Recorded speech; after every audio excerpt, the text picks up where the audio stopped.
Hello बच्चों, स्वागत है आपका एग्ज़ाम गुरु के इस चैनल पे। और आज आपका टेस्ट हुआ है जो कि एक फुल सिलेबस टेस्ट है, उसका डेमो टेस्ट था आज। तो अभी हम उसके क्वेश्चन डिस्कस करेंगे जो आपके टेस्ट में आए हुए थे। क्वेश्चन नंबर 51 से क्या है, केमिस्ट्री के क्वेश्चन डिस्कस करेंगे। उम्मीद है आप लोग का पेपर अच्छा हुआ होगा। तो देखते हैं क्वेश्चन नंबर 51 से केमिस्ट्री।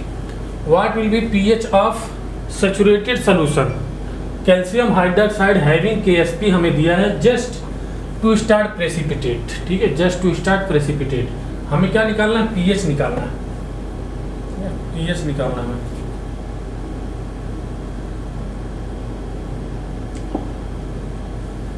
तो कैल्शियम हाइड्रोक्साइड ये है हमारे पास, ये टूटेगा तो हमारे पास क्या बनेगा, कैल्शियम प्लस 2OH माइनस। अब ये टूटेगा तो मान लो ये कितना बना, यस, और ये तो KSP क्या होती है हमारे पास, KSP इक्वल टू होता है यस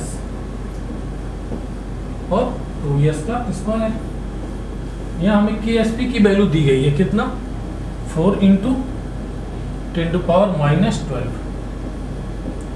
यस, और ये क्या हो जाएगा 4x स्क्वायर, इनमें हो जाएगा 4 का क्यूब, और ये 4 × 10⁻⁻12, ये 4 से 4 कैंसिल, और ये हमारे पास आ जाएगा यस का क्यूब इक्वल टू 10⁻⁻12। अब यस का क्यूब इक्वल टू इसको हम क्या लिख सकते हैं, 10⁻⁻4 का क्यूब लिख सकते हैं। ये क्यूब से क्यूब कैंसिल हो गया, यस इक्वल टू हमारे पास क्या आ गया, 10⁻⁴ ये आ गया हमारे पास यस। और हमारे पास OH आयन कितने हैं, देखो OH आयन हमारे पास कितना है, 2। तो ये हमारे पास यस की वैल्यू है 2s है, तो एक यस इक्वल टू कितना हो जाए, 2s इक्वल टू 10⁻⁻4। ये यहाँ पे हमें हाइड्रोक्साइड का कंसंट्रेशन आ गया 2 × 10⁻⁻4, ये कंसंट्रेशन आ गया। तो हमारे पास यहाँ से पहले क्या निकालेंगे, POH इक्वल टू क्या होता है, माइनस लॉग OH माइनस। ठीक है, यहाँ पे OH माइनस की वैल्यू रखो, कितना हो जाएगा, माइनस लॉग 2 × 10⁻⁻4। अब यहाँ पे लॉग की वैल्यू निकालो, POH की वैल्यू कितनी आएगी, देखो एक बार इसको नोट कर लो, उसके बाद आगे बढ़ते हैं क्योंकि जगह थोड़ी कम है। चलो यहाँ से यहाँ देखते हैं, ठीक है, यहाँ से यहाँ आ जाओ। तो हमारे पास क्या आ गया, POH माइनस log 4। तो ये POH इक्वल टू क्या हो जाएगा, POH इक्वल टू हो जाएगा हमारे पास माइनस log 2 प्लस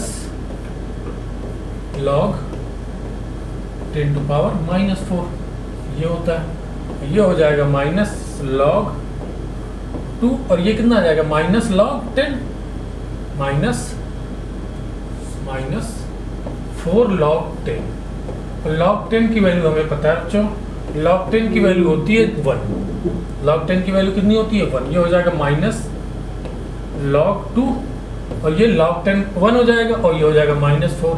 और log 2 की वैल्यू कितनी होती है, 0.30, और ये -4। इसमें माइनस से मल्टीप्लाई कर दो, ये कितना हो जाएगा, 4 - 0.30 कितना आ जाएगा हमारे पास, 0। 4.00 में से 0.30 माइनस करोगे कितना हो जाएगा, 3, और 9 में से 3 गया 3.63। ये हमारे पास क्या आ गया, POH कितना आ गया हमारे पास, POH कितना आ जाएगा, 3.63। अब बच्चों हमारे पास क्या आ गया, POH आ गया। ठीक है, POH, और हमें पता है pH प्लस POH कितना होता है, pH प्लस POH की वैल्यू कितनी होती है, 14। तो हमें pH निकालना है, तो 14 माइनस POH हो गया, और 14 POH की वैल्यू कितनी है, 3.63। 14.00 में से कितना माइनस करना हमें, 3.63। 10 ये हो गया 7, 963.01,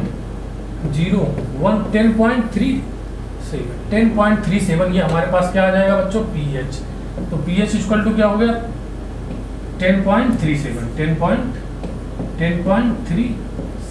देखो ये हमारा pH इक्वल टू आ गया, ठीक है 10.37, 10.3 ये हमारा क्या हो गया आंसर, 10.37 या 10.3। देख लो इसको, ऑप्शन नंबर कौन सा है 51 का, ऑप्शन नंबर सेकेंड। देख लो इसको, आप चाहो तो स्क्रीनशॉट ले लो, बाद में आप समझ सकते हो जिसको ना समझ में आया हो।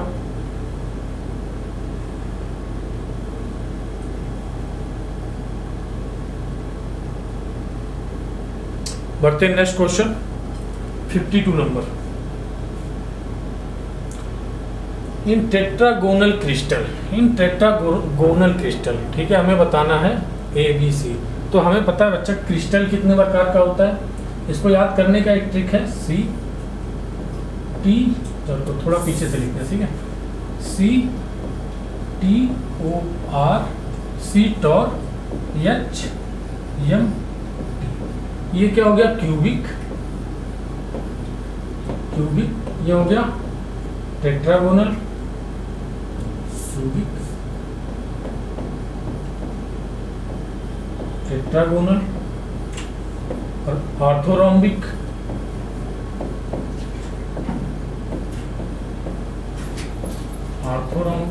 रोम्बोहाइड्रल,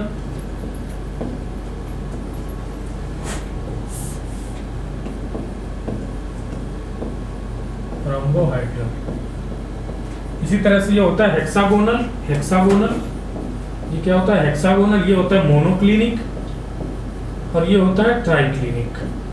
तो बच्चों हमें यहाँ पे A इक्वल टू होता है B इक्वल टू C, और अल्फा बीटा और गामा इक्वल टू 90, ठीक है। ये क्या होता है A equal to B not equal to C, ये alpha beta gamma equal to 90। इसी तरह A not equal to B not equal to C, alpha beta gamma equal to 90।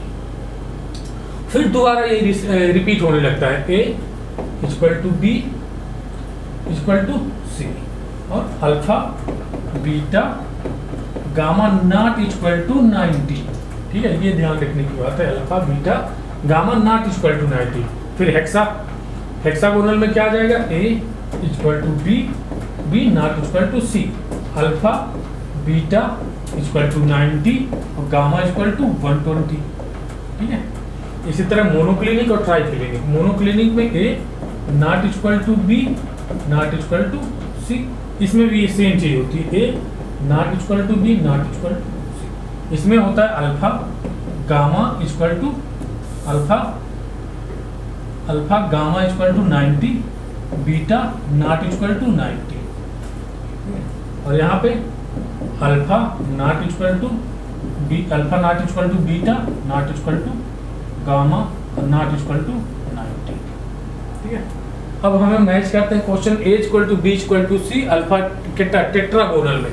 Tetragonal ये है हमारा A equal to B not equal to C, किस में देखो A equal to B not equal to C, किस कौन से option में है, दो ऑप्शन में है, A equal to B not equal to C एक यहाँ है, और A equal to B not equal to C एक यहाँ है। अब देखो alpha beta gamma equal to 90, alpha beta gamma equal to 90, देखो A equal to B not equal to C, alpha beta gamma equal to 90। तो option number कौन सा हो गया हमारे पास, सेकंड। देखो गामा इक्वल टू 120 किस में होता है, हेक्सागोनल में। तो टेट्रागोनल का आंसर कौन सा हो गया हमारा, ऑप्शन नंबर सेकंड। ये वाली चीज, ये वाला हमारा आंसर है, ठीक है टेट्रागोनल, ये वाला हमारा आंसर है टेट्रागोनल। देख लो ऑप्शन नंबर कौन सा है, सेकंड।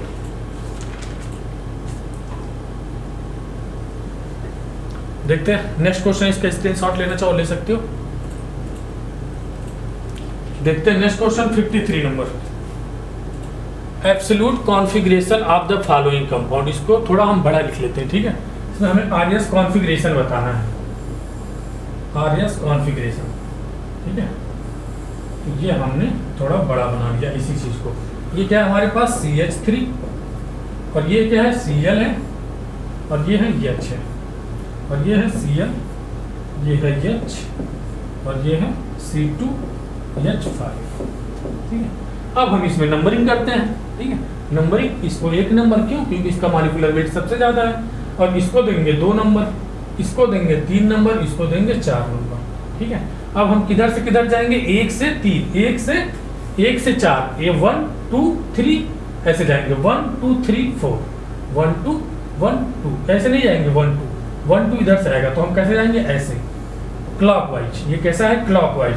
और जब क्लॉकवाइज होता है तो क्या होता है? आर होता है। लेकिन यहाँ पे लोवेस्ट प्रियोरिटी वाला जो ग्रुप है, लोवेस्ट प्रियोरिटी ग्रुप कहाँ पे है? हॉरिजॉन्टल पोजीशन पे है। जब lowest priority group horizontal position पे होता है तो जो आएगा उसका उल्टा कर देना है हमें। तो यहाँ लोवेस्ट प्रियोरिटी कहाँ? हॉरिजॉन्टल पे है, तो आया हमारा आर है, लेकिन हम कर देंगे इसको यस।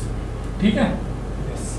अब ये इसमें देखते हैं, इसको नंबरिंग कितनी देंगे? 1 नंबर, और इसको कितनी देंगे? 2 नंबर, और इसको 3 नंबर, और इसको 4 नंबर। अब इसमें भी हमें देखो किधर से किधर जाना है? 1 2 1 2, कैसे जाएंगे? ऐसे।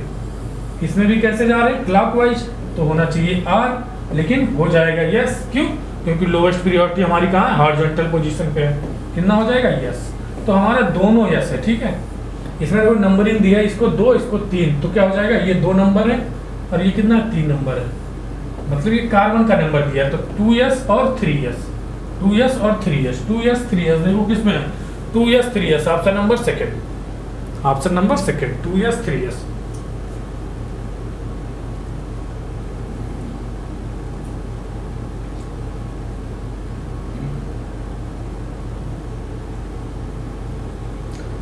आगे बढ़े, देखते हैं अगला क्वेश्चन 54 नंबर। ये हमारे पास 2 कंपाउंड दिए हैं, कोऑर्डिनेशन कंपाउंड है ये, एक ये है और एक ये है। Are the example of which type of isomerism, कह रहा है कि ये किस तरह के आइसोमेरिज्म का एग्जांपल है। ठीक है, तो पहला ऑप्शन देखो लिंकेज आइसोमर। लिंकेज आइसोमर कब होता है? जब हमारे पास कोई एम्बीडेंटेंट लिगेंड प्रेजेंट हो।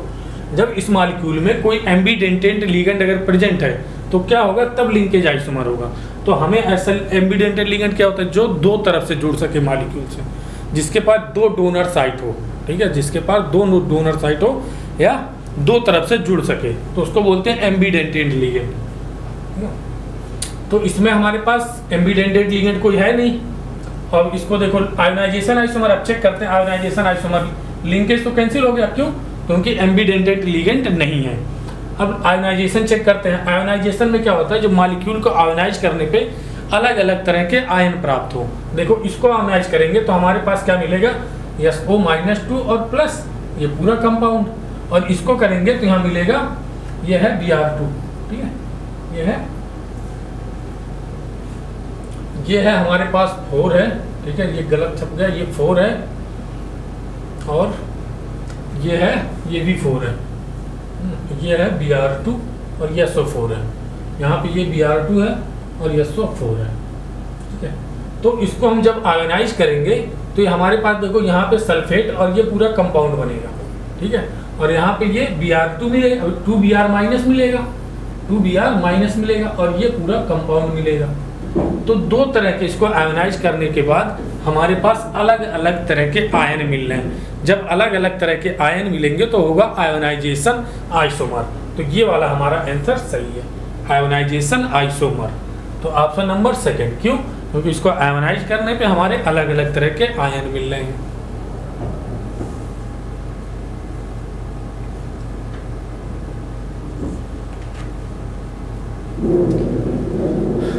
देख लो इसको एक बार।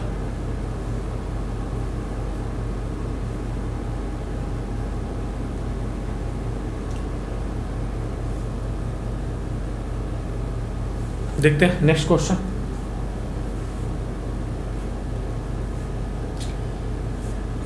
Calcium phosphide Ca3P, calcium phosphide है हमारे पास। React with water and give compound X, pure compound. ठीक है, ये क्या कर रहा है? वाटर से रिएक्ट कर रहा है और हमें क्या दे रहा है? कोई प्योर कंपाउंड। ये दे रहा है हमारे पास PH3, और क्या दे रहा है?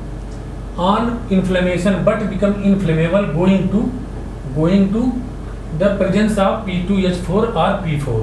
ये क्या है? हमारे पास कह रहा है कि इन कंपाउंड जो X मिल रहा है ये प्योर है, X इज नॉन इन्फ्लेमेबल है, मतलब ज्वलनशील नहीं है, ज्वलनशील, बट इसको इन्फ्लेमेबल हो जाता है कब?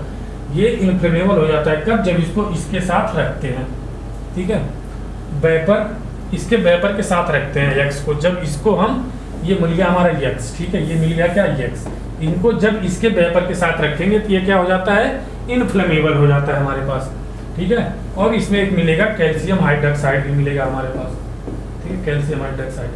अब क्या कह रहा है, gas is x is absorb in the HI, अब x की रिएक्शन हमारे पास PH3 की रिएक्शन करा रहे हैं HI से, तब देखो क्या हो रहा है, तो फॉर्म कंपाउंड Y, इससे रिएक्ट कराने पर एक कंपाउंड बनता है Y, तो ये हमारे पास देखो क्या बन जाएगा,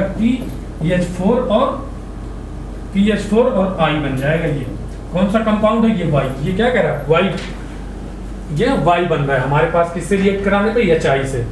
ऑन ट्रीटिंग विद KOH, अब इसकी रिएक्शन जब KOH से कराएंगे तब क्या होगा, कंपाउंड, ठीक है, इसकी रिएक्शन P4 I की रिएक्शन जब हम KOH से करा रहे हैं, ठीक है, तो हमारे पास क्या बन रहा है, फिर से X बन रहा है, मतलब ये क्या बनेगा, PH3 बन रहा है, ठीक है, क्या बन रहा है, PH3 बन रहा है, the compound X and Y respectively, compound X और Y रिस्पेक्टिवली, ठीक है।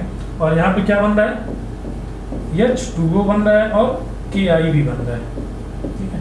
तो हमसे पूछ रहा है X और Y क्या होंगे, ये तो हो गया X और ये हो गया Y, ठीक है, यहाँ भी ये X बन रहा है, तो X हमारा क्या है, PH3 है, X क्या है, PH3, दो ऑप्शन में है, ए ऑप्शन तो दोनों कैंसिल हो गए। अब इसमें अगला Y क्या है, PH4I, ये वाला ऑप्शन हमारा सही हो गया। इसमें देखो Y क्या दिया है, H2PO2, तो हमारे पास क्या बन रहा है, PO4I और PH3, ऑप्शन नंबर कौन सा हो गया, फर्स्ट। ये पूरा इसका रिएक्शन है, जैसा जैसा क्वेश्चन में कहा है वैसा वैसा करते जाओ।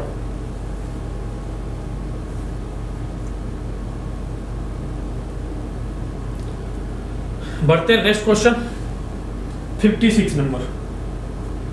Initial rate of reaction A5 been determined under the following condition. हमारे पास रेट इसका कैसे लिखोगे, R = K A to the power X B to the power Y और क्या है, C है C to the power Z, ठीक है, हमने लिख दिया, ये क्या है, Z है, ठीक है, क्या है, Z, क्या है, Z, ओके। अब हमें बताना है इसका रेट का ऑर्डर क्या होगा, rate law, determined rate law, ठीक है, यहाँ X Y Z की वैल्यू क्या होगी हमें बताना है।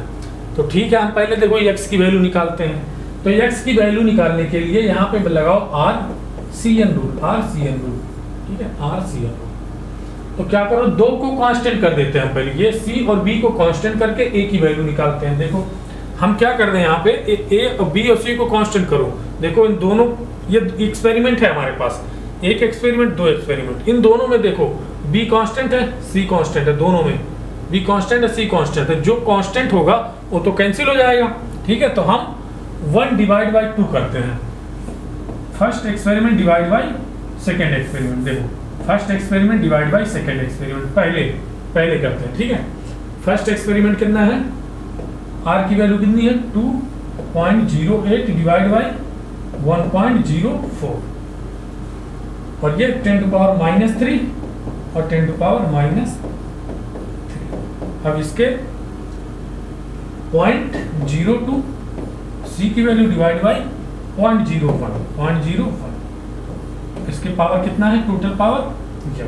देखो ये अगर हम डिवाइड करेंगे, इसको डिवाइड करेंगे, देखो इसको भी रखेंगे तो ये वैल्यू कट जाएगी, क्यों, क्योंकि सेम वैल्यू है, दोनों कांस्टेंट वैल्यू है, ठीक है। तो ये हमारे पास देखो, इसको ऐसे लिख सकते हैं, ठीक है, इसको ऐसे लिख सकते हैं, पावर X। अब हमें X की वैल्यू कितनी होगी देखते हैं।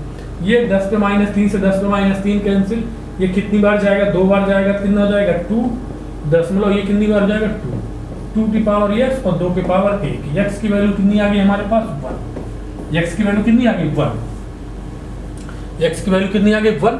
अब हम निकालते हैं किसकी, y की वैल्यू। अब जब y की वैल्यू निकालनी है तो a और c को कांस्टेंट ले लो, a और c को कांस्टेंट ले लो। देखते हो कैसे होती है, a और c कांस्टेंट कब हो जाएगा हमारा। देखो अगर हम फर्स्ट और थर्ड ले लें, रिएक्शन नंबर फर्स्ट और थर्ड ले लें, ठीक है। अगर हम फर्स्ट को थर्ड से डिवाइड करें, देखो आगे देखते हैं, फर्स्ट को एक्सपेरिमेंट फर्स्ट को डिवाइड कर दो 3 से, एक्सपेरिमेंट फर्स्ट को डिवाइड कर दो 3 से, ठीक है, तो ये तो कांस्टेंट ये कैंसिल हो जाएगा और ये कांस्टेंट ये कैंसिल हो जाएगा। ये है कितना 2.08 into 10 to power -3 divide by 4.16 into 10 to power -3 और ये कितना है 0.02 डिवाइड बाई 0.04 पावर कितना है y। ये कितनी बार जाएगा प्लस में -3, ये कितना हो जाएगा 2 बार 1/2, ये कितना हो जाएगा 1/2 की पावर y। तो y इक्वल टू कितना आ गया हमारे पास 1, इसके पावर कितना हो जाएगा 1। तो y की वैल्यू भी 1 आ गई और x की वैल्यू भी 1 आ गई। अब देखो कौन सा ऐसा ऑप्शन है इसमें सारे की वैल्यू 1 है, ठीक है, इसमें 2 की वैल्यू है ना 1 पे पावर है। अब c की वैल्यू इसी तरह हम c की वैल्यू निकालते हैं, ठीक है, इसी तरह c की वैल्यू निकालते हैं। c की वैल्यू कैसे निकालेंगे, जब c निकालना है तो इन दोनों को कांस्टेंट करो। अगर हम पहला और फोर्थ, पहला एक्सपेरिमेंट चौथा एक्सपेरिमेंट ले लें 1 डिवाइड बाई 4 कर दें, तो 1 डिवाइड बाई 4 करोगे तो ये इससे कैंसिल, ये इससे कैंसिल, ये हो जाएगा 0.02। देखो पहले रेट लिखो, रेट कितना 2.08 डिवाइड बाई 10 में -3 से 10 में -3 कैंसिल हो जाएगा 2.08, ये 8.32। इस पे पावर क्या लगाएंगे हम, यदि पावर नहीं इस पे देखो, ये हो जाएगा 0.02 divide by 1 second equal to हो जाएगा, और ये 0.02 डिवाइड बाई 0.04 पावर कितना z, ये हो जाएगा 1/2 के पावर z, और ये हो जाएगा 2 3 6 2 4 8 1/4 तो पावर कितना हो जाएगा। देखो इसको हम क्या लिख सकते हैं 1/4 को 1/2 के पावर 2 लिख सकते हैं, ठीक है, इसको 1/2। तो z की वैल्यू हमारे पास देखो क्या आ गई, z की वैल्यू कितनी आ गई, यहाँ से z की वैल्यू आ गई 2, ठीक है।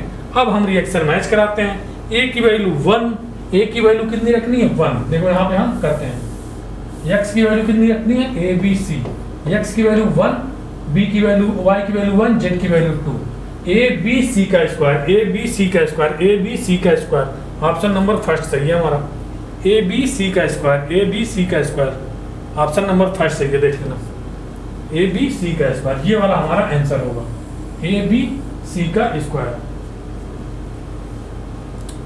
देख लो।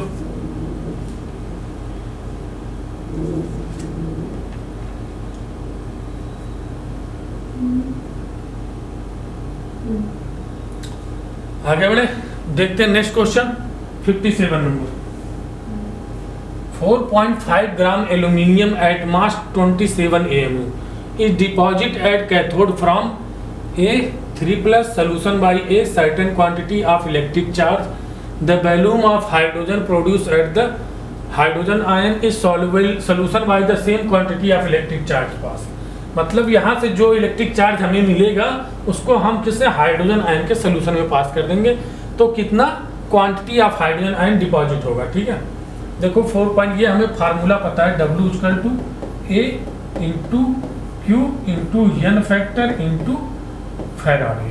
तो W हमें कितना दिया, देखो 4.5, ठीक है 4.5, और एटॉमिक वेट एल्यूमिनियम का दिया है हमें 27, और N फैक्टर कितना हो जाएगा, एल्यूमिनियम +3 है, देखो एल्यूमिनियम +3 N फैक्टर 3 हो जाएगा फैराडे, और ये हो जाएगा Q। यही चार्ज हमें निकालना है यहाँ से, वही चार्ज को इसमें पास करना है, ठीक है, इसी चार्ज को वॉल्यूम ऑफ हाइड्रोजन प्रोड्यूस इसमें पास करना है, इसके हाइड्रोजन आयन के सोल्यूशन में। ये कितना हो जाएगा 3 9 27, और ये 9 5 45, कितना 0.5 F। यहाँ पे Q इक्वल टू कितना हो जाएगा, देखो 0.5 F। देखो यहाँ से इसको हमने क्या किया 9 5 45 काट दिया, ठीक है। Q आ गया 0.5 F, ये F है 0.5 F, ये आ गया चार्ज, और इस चार्ज को यहाँ पे पास करो, W equal to A into Q into N factor into F। अब इसी चार्ज को यहाँ पे रख दो, W इक्वल टू A बाई, ये क्या एटॉमिक वेट है, एटॉमिक वेट, यहाँ पे एटॉमिक वेट हाइड्रोजन के कितना लेंगे WA, ये क्या आ गया हमारे पास, वेट बाई एटॉमिक वेट क्या होता है मोल, वेट बाई एटॉमिक वेट क्या होता है मोल, यहाँ से W बाई A निकालेंगे तो क्या आ जाएगा मोल, क्या हो जाएगा हमारे पास मोल आ जाएगा, ठीक है। अब ये क्या हो जाएगा देखो W ये Q इक्वल टू हमारे पास कितना 0.5F और यहाँ पे M फैक्टर कितना है 1 है 1F कितना हो जाएगा F से F कैंसिल। यहाँ पे कितने मोल आ गए हमारे पास 0.5 मोल आ गए और 0.5 मोल आ गया तो वैल्यू हम निकाल नहीं सकते STP पे। हमें क्या निकालना वैल्यूम निकालना है ना हाइड्रोजन का STP पे। तो वैल्यूम कितना हो जाएगा भाई STP पे फार्मूला 22.4 लीटर। तो वैल्यूम इक्वल टू यहाँ से देखो कितना हो जाएगा हमारे पास 5 चौक के 20 0 5 दूनी 10 2 12 और 5 दूनी 10 1 11 2 अंक के बाद 10 कितना हो गया ये 11.2 लीटर वैल्यूम हमारे पास प्रोड्यूस होगा। ठीक है 11.2 लीटर। तो 11.2 लीटर ऑप्शन नंबर कौन सा हो गया सेकंड 57 का option number second.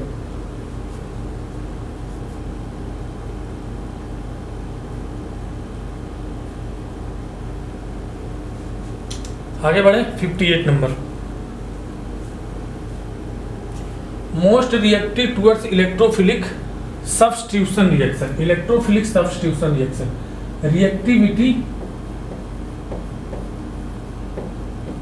Reactivity towards electrophilic substitution reaction क्या होता है डायरेक्टली प्रोपोर्शनल होता है electron density on benzene ring.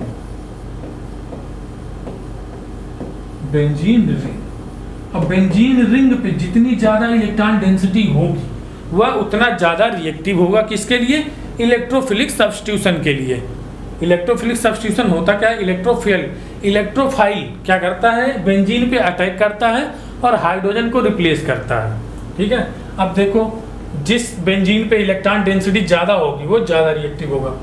NO2 ये क्या करता है -M देता है NO2 -M देता है और ये NH2 +M देता है। ठीक है ये क्या देता है +M और ये भी क्या देता है 2 +M यहाँ पे है। यहाँ पे देखो ये क्या देगा -I ये भी देगा -I। ठीक है तो +M वाले क्या करते हैं इलेक्ट्रॉन डेंसिटी को बढ़ाते हैं। इलेक्ट्रॉन डेंसिटी +M क्या करता है इलेक्ट्रॉन को डोनेट करता है तो इलेक्ट्रॉन डेंसिटी वो बढ़ाएगा और -M इलेक्ट्रॉन को खींचता है तो इलेक्ट्रॉन डेंसिटी को कम करेगा। ठीक है तो यहाँ पे 2 +M है तो सबसे ज्यादा इलेक्ट्रॉन डेंसिटी तो इसकी रिएक्टिविटी सबसे ज्यादा। भाई इलेक्ट्रॉन डेंसिटी हमने क्या बोला reactivity towards electrophilic substitution reaction directly proportional होता है इलेक्ट्रॉन डेंसिटी और बेंजीन रिंग। जितनी ज्यादा इलेक्ट्रॉन डेंसिटी होगी बेंजीन रिंग पे उतना ज्यादा वह रिएक्टिव होगा। तो इसमें 2 +M है तो इलेक्ट्रॉन डेंसिटी बहुत ज्यादा हो जाएगी यहाँ पे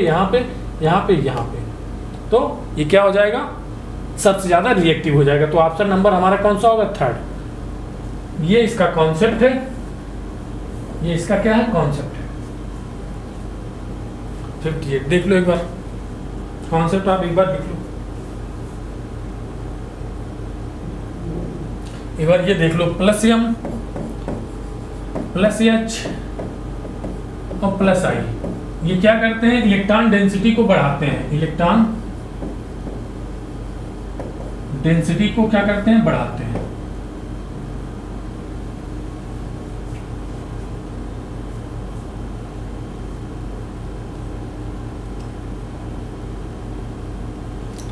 देखते हैं आगे 59 विच of the following is aromatic. Aromatic होने के लिए देखो 2 कंडीशन फॉलो होनी चाहिए। ये हमारे पास क्या होना चाहिए साइक्लिक रेजोनेंस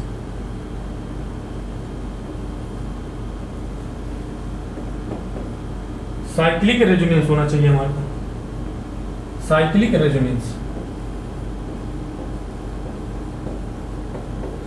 रेजोनेंस मतलब अल्टरनेट क्या होना चाहिए π1 अल्टरनेट कॉन्जुगेशन होना चाहिए अल्टरनेट कॉन्जुगेशन में होना चाहिए। ठीक है और दूसरी कंडीशन क्या है हक्कल रूल को फॉलो करना चाहिए जैसे 4n + 2 = क्या π इलेक्ट्रॉन। यहाँ पे अगर n की वैल्यू तुम्हारे पास 0 आ जाए 1 आ जाए 2 आ जाए 3 आ जाए 4 आ जाए ... तो क्या होगा एरोमेटिक होगा। अगर n की वैल्यू तुम्हारे पास फ्रैक्शन में आ जाए 0.5 1.5 2.5 etc तो क्या होगा वह एंटी एरोमेटिक होगा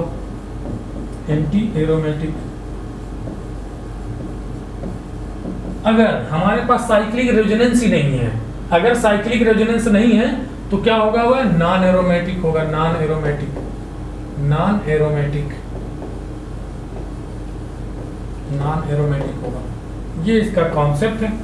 अब हम देखते हैं इसमें क्या हमारे पास साइक्लिक रेजोनेंस है, साइक्लिक रेजोनेंस नहीं है, तो क्या हो गया, ये नॉन एरोमेटिक हो गया, नॉन एरोमेटिक। साइक्लिक रेजोनेंस कहाँ है, पाई, लोन पेयर, उसके बाद सिंगल, फिर सिंगल, फिर सिंगल, नॉन एरोमेटिक। ये इसमें भी साइक्लिक रेजोनेंस नहीं है, तो ये भी हमारा हो गया नॉन एरोमेटिक, नॉन एरोमेटिक, ठीक है। और ये देखो double single double, single single single, cyclic resonance ही नहीं है, तो नॉन एरोमेटिक हो गया। अब इसमें देखो cyclic double single double single double single double single, cyclic resonance क्या है, प्रेजेंट है। अब देखते हैं हक्कल रूल को फॉलो कर रहा है कि नहीं कर रहा है। 4n + 2 equal to pi electron कितना, 2 2 4 2 6 2 8 2 10, 10 पाई इलेक्ट्रॉन कितना हो जाएगा, 4n इक्वल टू कितना हो गया, 8, तो n इक्वल टू कितना हो गया, 2, क्या हो गया, ये एरोमेटिक, एरोमेटिक हो गया ये, ठीक है। हमें यही तो बताना था भाई, हमने बोला अगर दशमलव में होगा तो एंटी एरोमेटिक, ये क्या है, दशमलव में नहीं है, 1 2 3 4 क्या हो गया, एरोमेटिक हो गया। तो हमारा ऑप्शन कौन सा हो गया, चौथा, एरोमेटिक। 59 का ऑप्शन नंबर चौथा।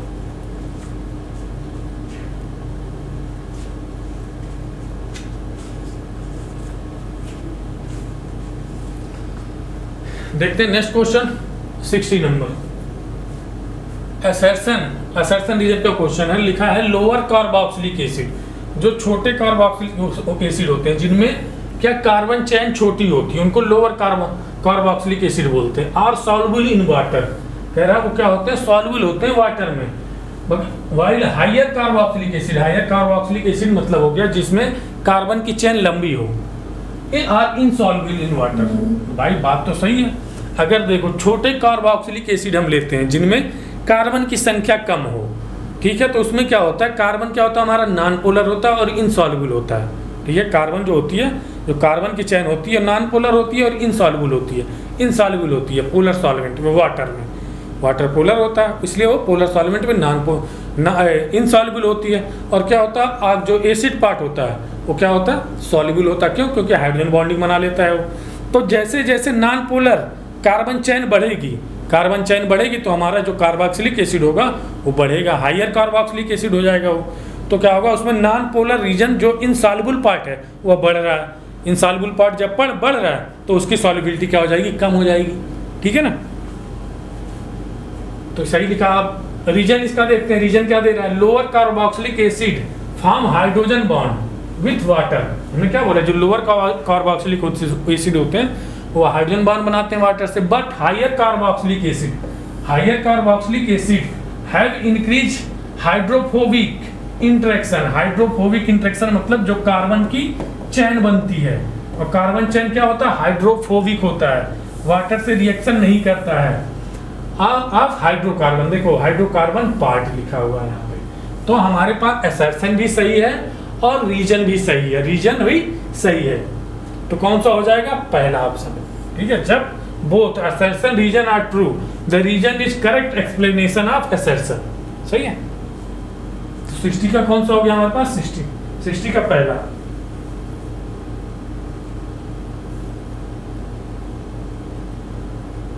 आगे बढ़े, देखते हैं 61 number, which reagent is neither oxidising nor reducing. मतलब इसमें हमें कह रहा है कि कौन सा रिएजेंट इसमें से न तो ऑक्सीडाइजिंग होगा न ही रिड्यूसिंग होगा। देखो ये जो होता है हमारा, ये किसके, सेरियम लेंथेनाइड के हैं, ठीक है, लेंथेनाइड फैमिली के। इसका जो सबसे स्टेबल ऑक्सीडेशन स्टेट होता है, स्टेबल ऑक्सीडेशन क्या होता है, +3 होता है, ठीक है। लेंथेनाइड का जो स्टेबल ऑक्सीडेशन स्टेट होता है क्या होता है, +3 होता है।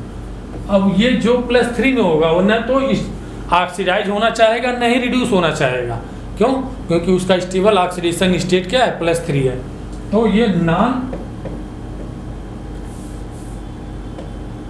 न तो लिख लो, न तो non reducing, not act as reducing agent and oxidising agent. ये न तो रिड्यूसिंग एजेंट की तरह एक्ट करेगा, न ही ऑक्सीडाइजिंग एजेंट की तरह। अब ये देखो, ये किसमें +3 में है, तो इनका स्टेबल ऑक्सीडेशन स्टेट जो +4 में है, इनका स्टेबल ऑक्सीडेशन स्टेट क्या है, +3 है। तो ये क्या होगा, +3 में जाना चाहेगा। भाई कोई भी होता है अनस्टेबल होता है, वो स्टेबल होना चाहता है, ठीक है। ये क्या है, +4 चार्ज लेके घूम रहा है और ये जानता है कि हम +3 में जाएंगे तो स्टेबल हो जाएंगे। तो ये क्या करता है, एक इलेक्ट्रॉन निकाल के ये क्या करता है, एक इलेक्ट्रॉन ले लेता है और किस में आ जाता है, Ce+3 में, ठीक है। तो इसका ऑक्सीडेशन स्टेट कम हो रहा है, रिड्यूस हो रहा है, तो क्या होगा, ऑक्सीडाइजिंग एजेंट हो जाएगा। अब ये देखो, ये क्या हो जाएगा, रिड्यूसिंग एजेंट हो जाएगा। रिड्यूसिंग एजेंट, ये भी रिड्यूसिंग एजेंट, क्यों, क्योंकि ये ऑक्सीडाइज होगा। ऑक्सीडाइज होगा मतलब Y किस में जाना चाहेगा, +3 में जाना चाहेगा, और ये +2 में +3 में जाना चाहेगा, ठीक है। तो ये कैसे काम करेंगे, रिड्यूसिंग एजेंट की तरह, ऑक्सीडाइजिंग एजेंट की तरह। ये किसी की तरह एक्ट नहीं करेगा, न तो रिड्यूसिंग की तरह, न तो ऑक्सीडाइजिंग की तरह। विच रिएजेंट नाइदर ऑक्सीडाइज और नॉट रिड्यूस, कौन सा होगा, लिथियम, ये Lu+3, ये न तो ऑक्सीडाइज होगा न ही रिड्यूस होगा। क्यों, क्योंकि वही उसकी स्टेबल ऑक्सीडेशन स्टेट है।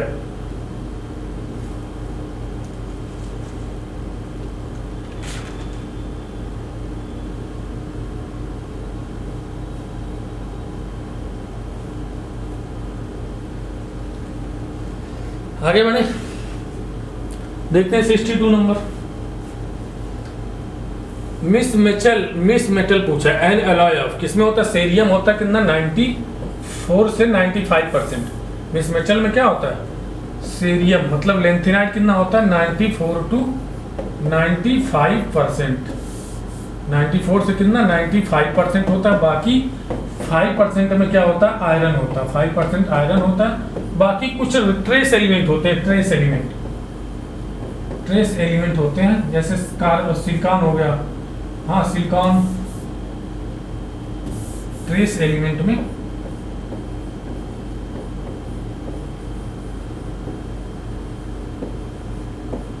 जैसे कार्बन हो गया, सिलिकॉन हो गया, कार्बन हो गया, सिलिकॉन हो गया, और क्या होता है देखते हैं,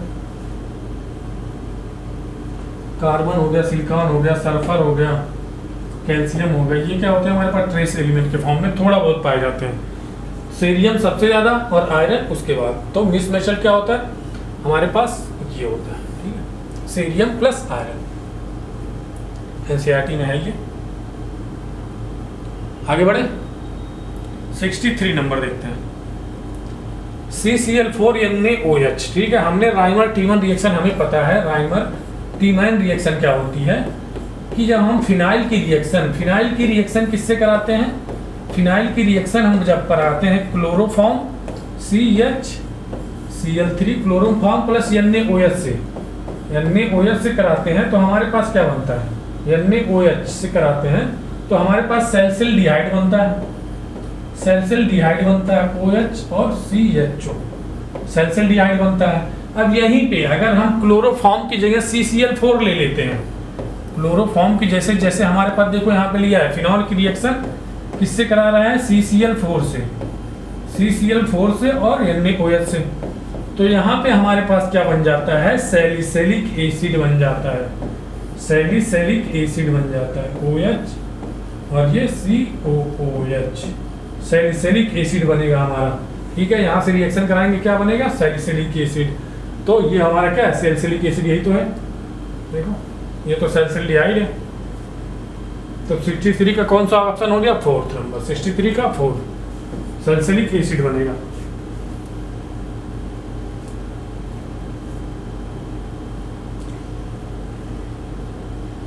देखिए next question 64 number. Which of the following is amine is not formed by Gabriel phthalimide synthesis? Gabriel phthalimide GPS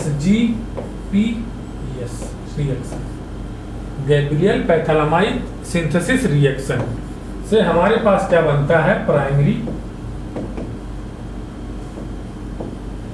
amine बनते हैं, प्राइमरी एमीन बनते हैं, और 1 डिग्री प्राइमरी एमीन बनता है, ठीक है। तो ये देखो एरिल एमीन है, एरिल एमीन नहीं बनता है, ठीक है। ये अनसैचुरेटेड एमीन है, ये भी नहीं बनता है। और ये तो सेकेंडरी एमीन है, ये भी नहीं बनेगा। तो ऑल ऑफ दीज कोई भी नहीं बनेगा। क्यों? प्राइमरी एमीन बनता है हमारे पास, 1 डिग्री एमीन बनता है, 1 degree alkyl amine, primary 1 degree या प्राइमरी एल्काइल एमीन बनता है, primary alkyl amine, primary alkyl amine, primary alkyl amine या 1 डिग्री एमीन बनता है। चौथा ऑप्शन हो जाएगा। क्यों? क्योंकि इसमें से कोई नहीं बनेगा, सिर्फ प्राइमरी एल्काइल एमीन बनता है।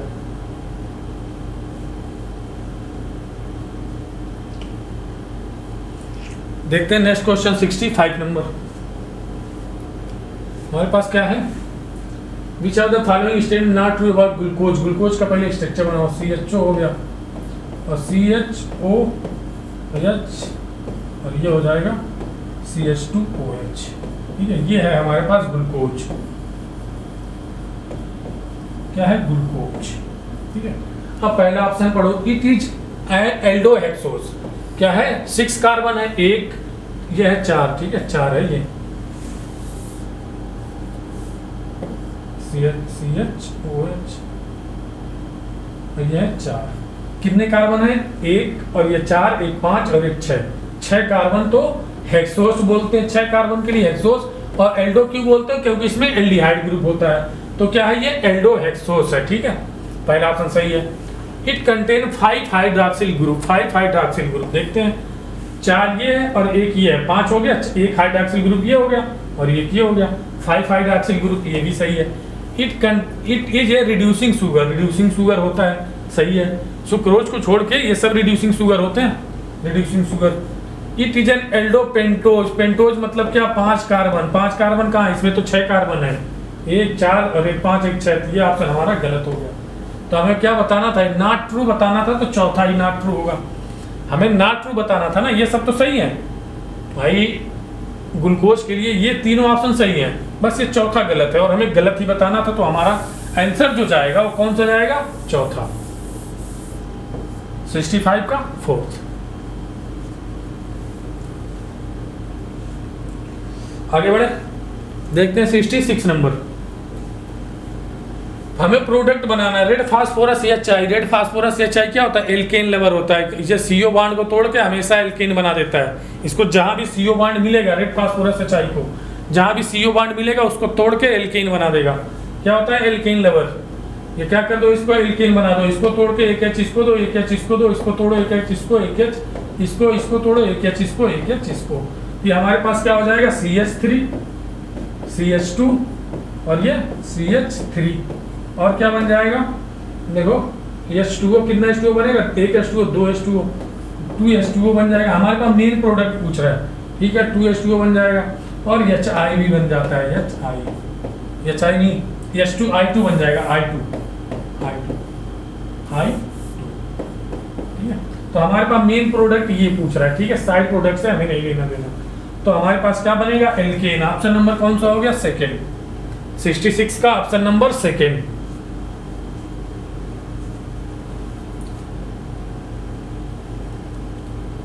आगे बढ़े, देखते हैं 67 नंबर। ये हमारे पास 2 कार्बोक्सिलिक एसिड है, इनका प्रोडक्ट पूछ रहा है क्या बनेगा। इससे रिएक्शन कराएंगे तो क्या बनेगा? ये देखो 2CH3COOH है, ठीक है। तो इसको जब हम कैल्शियम हाइड्रोक्साइड से रिएक्शन कराएंगे OH से, तो ये हमारे पास बन जाएगा, ये हमारे पास क्या बन जाएगा? देखो ये बन जाएगा कैल्शियम और ये CH3 ऐसे है, ठीक है। ये O C double bond O CH3 और ये बन जाएगा O C double bond O CH3 और क्या बन जाएगा? H2O बन जाएगा, H2O। क्यों? यहाँ से 2 OH आएगा, यहाँ से 2 H आएगा और ये OH मिलके क्या बना लेंगे? H2O बना लेंगे। अब हम इसको हीट करेंगे और कैल्शियम +2, यहाँ पे माइनस, ये प्लस और ये माइनस और ये प्लस, तो उनको जोड़ देंगे हम। हीट करेंगे तो यहाँ से हमारे पास कैल्शियम कार्बोनेट निकल जाएगा, ठीक है। CaCO3 निकल जाएगा। ये हीट करेंगे तो CaCO3 क्या निकल जाएगा? निकल जाएगा CO3। अब हमारे पास क्या बचा? देखो इनको निकाल दो। CaC कैल्शियम कार्बोनेट निकाल दो तो ये बन जाएगा CH3 C double bond O और CH3। देखो क्या बनना, हमारे पास ये बच रहा है और ये बच रहा है, तो ये इससे आगे जुड़ जाएगा, क्या बन जाएगा, कीटोन बन जाएगा हमारे पास। कीटोन क्या बन रहा है, कीटोन। कीटोन ये बन रहा है। ऑप्शन नंबर कौन सा हो गया, थर्ड। 67 का option number third.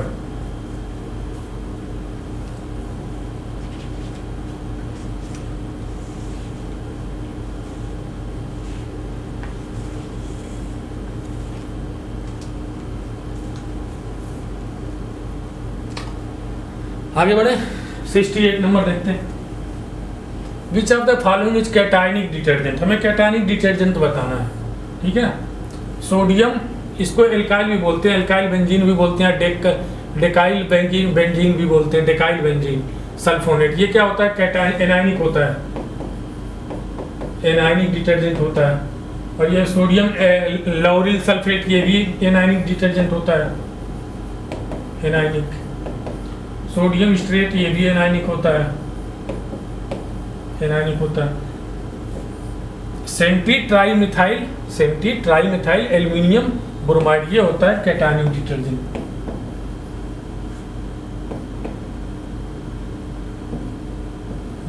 Cationic detergent, cationic detergent, ठीक है। तो ऑप्शन नंबर कौन सा हो गया, 4। 68 का ऑप्शन नंबर 4। आगे बढ़े, 69 नंबर।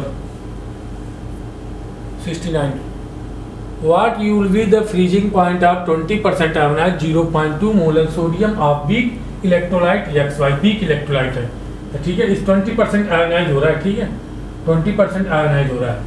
तो अल्फा हमें क्या दिया है, 20%, ठीक है।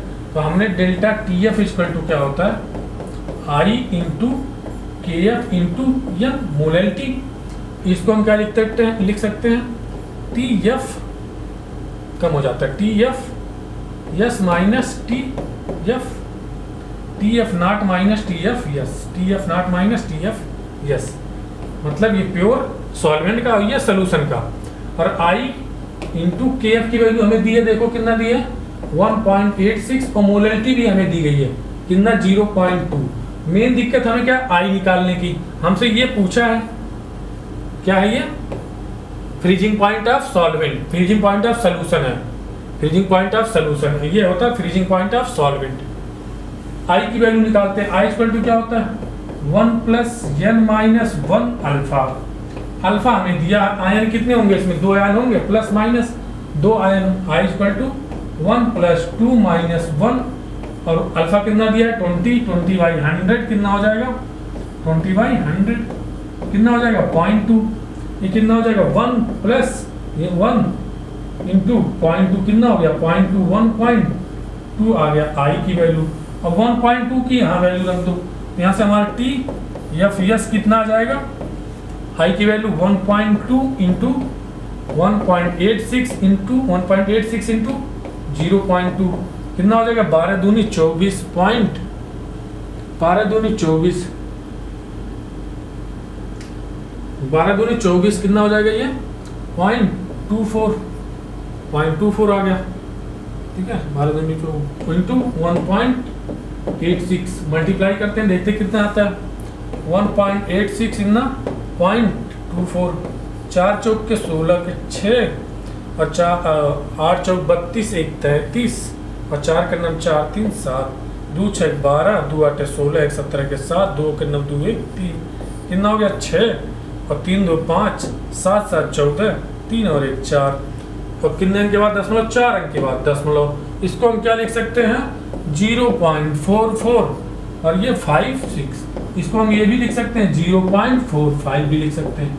और ये क्या है, माइनस TF यस माइनस है, ये माइनस हमारे पास क्या हो जाएगा, माइनस निकाल, माइनस वैल्यू लगा दो, तो minus 0.5 degree Celsius, 0.5 degree Celsius option number second. देख लो इसको एक बार, इसका स्क्रीनशॉट ले लो।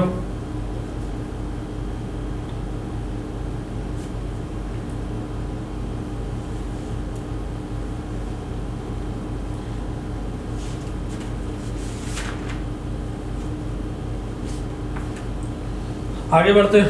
कौन सा number 70 number 70 number. For the electrochemical series, हमारे पास ये दिया इलेक्ट्रोकेमिकल सीरीज, ये रिडक्शन पोटेंशियल SRP दिया है, SRP दिया इसका और SRP इसका दिया है, SRP, ठीक है। तो पहला ऑप्शन हम चेक करते हैं। पहला ऑप्शन में क्या हुआ हमारा, देखो ये ऑक्सीडाइज हो रहा है, ऑक्सीडेशन पोटेंशियल, और ये क्या हो रहा है, रिड्यूस हो रहा है। तो ऑक्सीडेशन रिडक्शन कहाँ होता है, कैथोड पे होता है, कैथोड पे, और ऑक्सीडेशन होता है एनोड पे। यहाँ से हम ई सेल की वैल्यू निकालते हैं। E cell, E naught cell की वैल्यू कितनी हो जाएगी, E cathode minus E anode, E naught cathode, E naught cathode minus E naught anode. तो ई नॉट कैथोड रिडक्शन कहाँ हो रहा है, इस पे, इसकी वैल्यू हमें कितनी दी है 0.33, माइनस का इसका वैल्यू कितना दिया है 0.44, कितना हो जाएगा माइनस का 11, माइनस का 0.11 वोल्ट हो जाएगा, ठीक है। ये क्या आ गया, ई नॉट सेल की वैल्यू। और जब ई नॉट सेल की वैल्यू क्या होती है, निगेटिव, जब ई नॉट सेल की वैल्यू, ई नॉट सेल की वैल्यू हमारे पास निगेटिव आ जाती है, लेस देन क्या आ जाती है 0, लेस देन 0, तो मतलब क्या आ जाए निगेटिव, लेस देन 0 मतलब निगेटिव आ जाए, तो नॉन स्पॉन्टेनियस प्रोसेस होता है, नॉन स्पॉन्टेनियस प्रोसेस होता है, नॉन स्पॉन्टेनियस। तो पहला ऑप्शन देखते हैं, इज द स्पॉन्टेनियस रिएक्शन, गलत हो गया। क्या होना चाहिए, नॉन स्पॉन्टेनियस होना चाहिए, क्यों, क्योंकि ई नॉट की वैल्यू निगेटिव में आ रही है।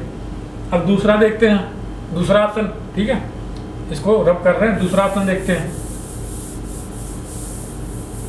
ये देखो प्लस से किस में जा रहा है, 0 में क्या हो रहा है रिडक्शन, और ये माइनस से ये क्या हो रहा है ऑक्सीडेशन। ऑक्सीडेशन कहाँ होता है, एनोड पे। हमने अभी देखे फार्मूला देखा था, ई नॉट सेल का फार्मूला क्या, E cathode minus E anode. E naught cell का फार्मूला देखा था, E cathode minus E anode. E cathode कितना हो जाएगा, कैथोड पे होता है रिडक्शन, रिडक्शन कितना हो जाएगा 0.44, और माइनस 0.33, रिडक्शन कितना हो जाएगा 0.11, कितना आ गया वोल्ट। ये क्या आ गया पॉजिटिव, पॉजिटिव आ गया, ई नॉट की वैल्यू पॉजिटिव, तो स्पॉन्टेनियस रिएक्शन। देखो रिएक्शन क्या, is the spontaneous reaction. Option number second हमारा सही हो गया। ऑप्शन नंबर फर्स्ट में क्या लिखा है स्पॉन्टेनियस, लेकिन वो होना चाहिए नॉन स्पॉन्टेनियस। अगर ई नॉट सेल की वैल्यू पॉजिटिव आती है तो रिएक्शन स्पॉन्टेनियस, अगर ई नॉट सेल की वैल्यू निगेटिव आती है तो रिएक्शन नॉन स्पॉन्टेनियस।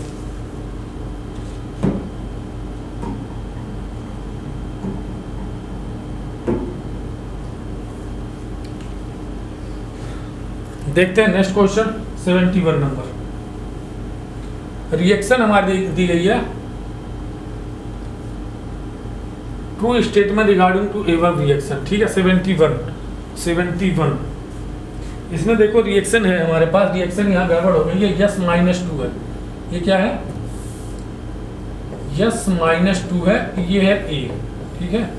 इसमें हमें बताना है regarding to ever reaction H2O2 act as reducing in both reaction, देख तो इसके बारे में बताना है। अब ये देखो S-2 से यहाँ कितने जा रहा है 4D+6 में जा रहा है, ठीक है। -2 से किसमें जा रहा है ऑक्सीडेशन हो रहा है यहाँ पे इसका ना, माइनस से +6 में क्या रहा है ऑक्सीडेशन हो रहा है। तो जिसका ऑक्सीडेशन होता है वो कैसे काम करता है रिड्यूसिंग एजेंट की तरह, जिसका ऑक्सीडेशन होता है कैसे काम करता है रिड्यूसिंग एजेंट की तरह। तो ये क्या हो जाएगा हमारे पास ऑक्सीडाइजिंग एजेंट हो जाएगा, ठीक है। ये क्या हो जाएगा ऑक्सीडाइजिंग एजेंट हो जाएगा। अब दूसरे में देखते हैं, ये 0 से किस में जा रहा है माइनस में जा रहा है, इसका क्या हो रहा है रिडक्शन हो रहा है। तो ये हो गया ऑक्सीडाइजिंग एजेंट और ये हो गया रिड्यूसिंग एजेंट।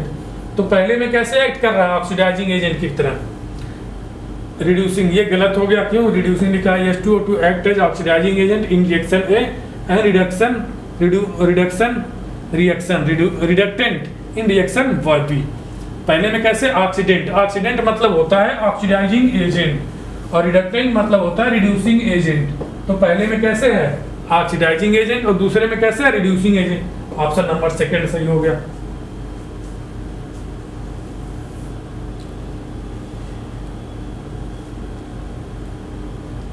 देखते हैं question number 72। Choose the molecule in the which hybridisation occur in the ground state. Ground state में किस में हाइब्रिडाइजेशन होगा, ठीक है। ग्राउंड स्टेट में BCl3 इसमें कितना होता है sp2 होता है, sp2, ठीक है।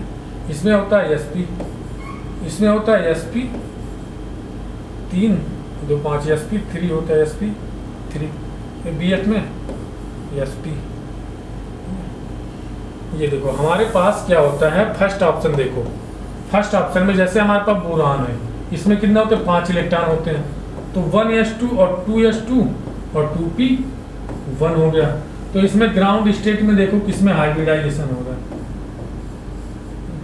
ये 2 इलेक्ट्रॉन, ये 2 इलेक्ट्रॉन और इसमें 3 होने चाहिए ना, 1 2 3, इसमें एक ही इलेक्ट्रॉन है। और यहाँ पे हमारे देखो 3 क्लोरीन को जुड़ने के लिए हमें 3 मतलब अनपेयर्ड इलेक्ट्रॉन चाहिए, 3 अनपेयर्ड इलेक्ट्रॉन चाहिए, तो यहाँ पे एक ही है। ये क्या है, ग्राउंड स्टेट, ग्राउंड स्टेट है। तो ग्राउंड स्टेट में इसमें हाइब्रिडाइजेशन पॉसिबल नहीं है, ग्राउंड स्टेट में हाइब्रिडाइजेशन पॉसिबल नहीं है। क्यों, ग्राउंड स्टेट में इसको 3 Cl जोड़ने के लिए 3 अनपेयर्ड इलेक्ट्रॉन चाहिए, एक ही अनपेयर्ड इलेक्ट्रॉन है, तो इसमें तो नहीं होगा। इसी प्रकार इसमें भी नहीं होता है, ऐसे करके देखेंगे, इसी प्रकार इसमें भी नहीं होता है, इसमें होता है। देखो कैसे होता है, 15 हो गया, ठीक है, 15 होता है ना PCl5 का, फास्फोरस का, 1s2 2s2 2p6 3s2, देखो 3s2 और 3p3 होता है, ये देखो ये हो गया। और 3p में 3 अनपेयर्ड इलेक्ट्रॉन आएंगे, 1 2 3 1 2 3। अब 3 क्लोरीन को जोड़ना है, तो एक क्लोरीन यहाँ से, एक क्लोरीन यहाँ से, एक क्लोरीन यहाँ से जुड़ जाएंगे, 3 अनपेयर्ड है। ये क्या है, ग्राउंड स्टेट है। इसमें ग्राउंड स्टेट में ही हमें 3 खाली ऑर्बिटल मिल जा रहे हैं, 3 अनपेयर्ड इलेक्ट्रॉन मिल जा रहे हैं, तो तीनों इससे रिएक्शन कर लेंगे, Cl अपना बॉन्ड बना लेगा इनसे। तो ग्राउंड स्टेट में सिर्फ PCl3 ही हाइब्रिड ऑर्बिटल हाइब्रिडाइजेशन करेगा। तो ऑप्शन नंबर कौन सा हो गया, थर्ड, 72 का ऑप्शन नंबर थर्ड।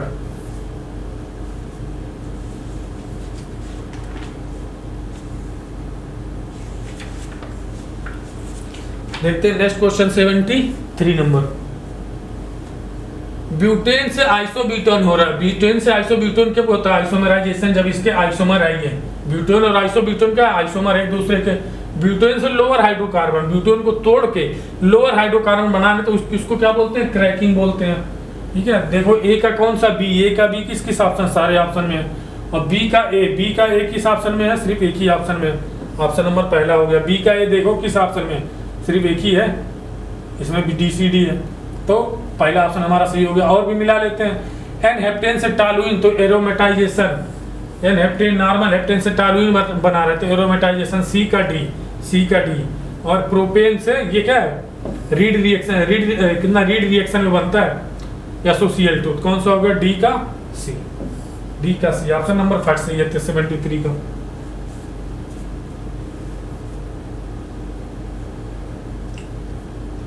आगे बढ़े 74 number. Which are the following maximum reactive towards nucleophilic addition reaction. Reactivity towards nucleophilic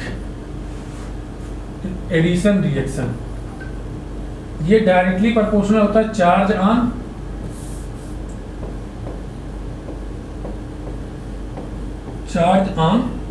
sp2 carbon,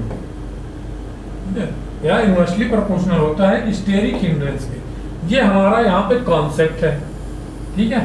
अब हम इसको तोड़ेंगे तो यहाँ पे निगेटिव आएगा और यहाँ पे पॉजिटिव, और इसी पॉजिटिव चार्ज की बात वहां पे कर रहा है। अगर चार्ज बढ़ेगा तो रिएक्टिविटी बढ़ेगी। अब देखो यहाँ पे इसको ऐसे तोड़ लो, निगेटिव पॉजिटिव, ये हो जाएगा निगेटिव पॉजिटिव, ये होगा निगेटिव पॉजिटिव। अब हमारे पास क्या है, न्यूक्लियोफाइल है। अब न्यूक्लियोफाइल जुड़ने के लिए क्या जुड़ेगा, न्यूक्लियोफाइल क्या होता है, इलेक्ट्रॉन रिच होता है, और वो वहां जाएगा जहां इलेक्ट्रॉन की सबसे ज्यादा कमी होगी। अब देखो इलेक्ट्रॉन की सबसे ज्यादा कमी कहाँ पे है, ये देखो पीएच है, फिनाइल है हमारे पास, ये क्या करेगा, रेजोनेंस में आ जाएगा।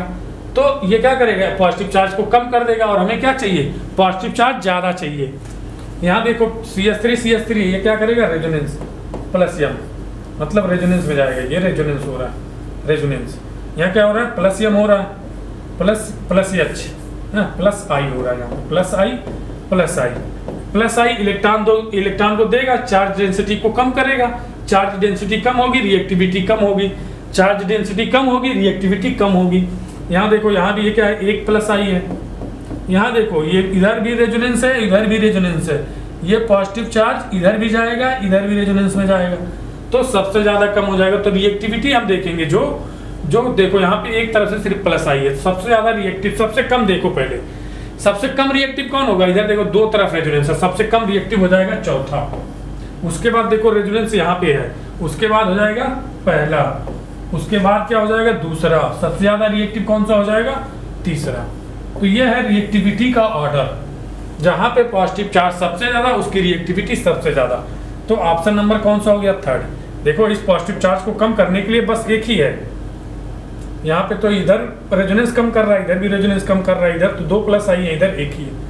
तो हमें, मेरा मेन कॉन्सेप्ट ये है, स्टेरिक हिंड्रेंस से भी लगा सकते हो, स्टेरिक हिंड्रेंस बढ़ेगा तो रिएक्टिविटी कम होगी। यहाँ पे देखो हिंड्रेंस सबसे ज्यादा, ये दो फिनाइल ग्रुप है, तो क्या है फिनाइल ग्रुप है, ये एक फिनाइल ग्रुप यहाँ, एक फिनाइल ग्रुप यहाँ पे है, दो फिनाइल ग्रुप यहाँ, एक फिनाइल ग्रुप यहाँ पे, दो मेथाइल ग्रुप यहाँ, एक मेथाइल ग्रुप यहाँ पे, हिंड्रेंस सबसे कम, रिएक्टिविटी सबसे ज्यादा। 74 का ऑप्शन नंबर थर्ड। अब देखते हैं ऑप्शन नंबर कितना, 75, question number 75। The temperature at which intermolecular attraction force balance intermolecular repulsion force. ये क्या होता है, बॉयल्स टेम्परेचर होता है।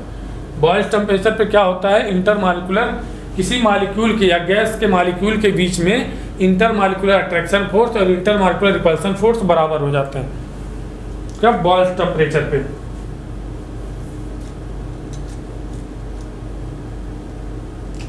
आगे देखते हैं 76 नंबर।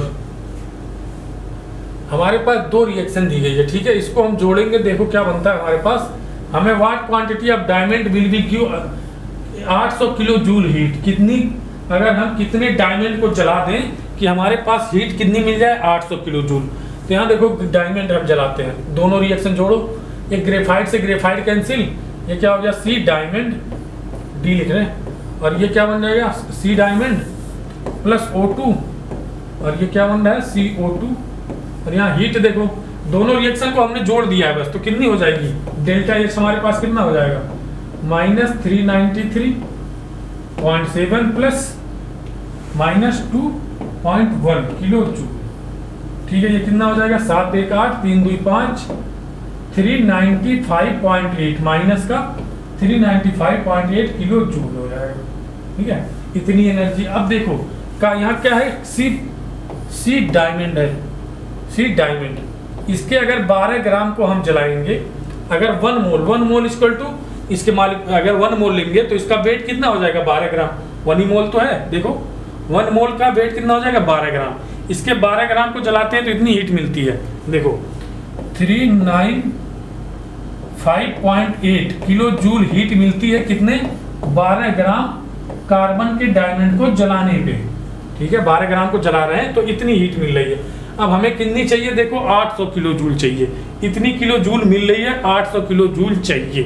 तो ये देखो 395 लगभग डबल है कि नहीं इसका। अगर हम इसको 400 मान लें, 400, 395 5 ही कम है 400 में, अगर इसको 400 मान लें तो ये कितना 800 है, सीधा डबल है। तो डबल के लिए देखो, डबल से थोड़ा कम है, ठीक है, डबल से थोड़ा ज़्यादा है। देखो ये 395 है, इसका अगर डबल करेंगे डबल से थोड़ा ज़्यादा है, मतलब इसका डबल से थोड़ा ज़्यादा वेट लगेगा। डबल 12 दूना 14, 12 दूनी 24, भाई ये देखो इतना है ना। अब इसका ये डबल से थोड़ा ज़्यादा है ना, 395 है और ये 800 है, तो 395 से डबल करेंगे तो इससे थोड़ा सा ज़्यादा आएगा।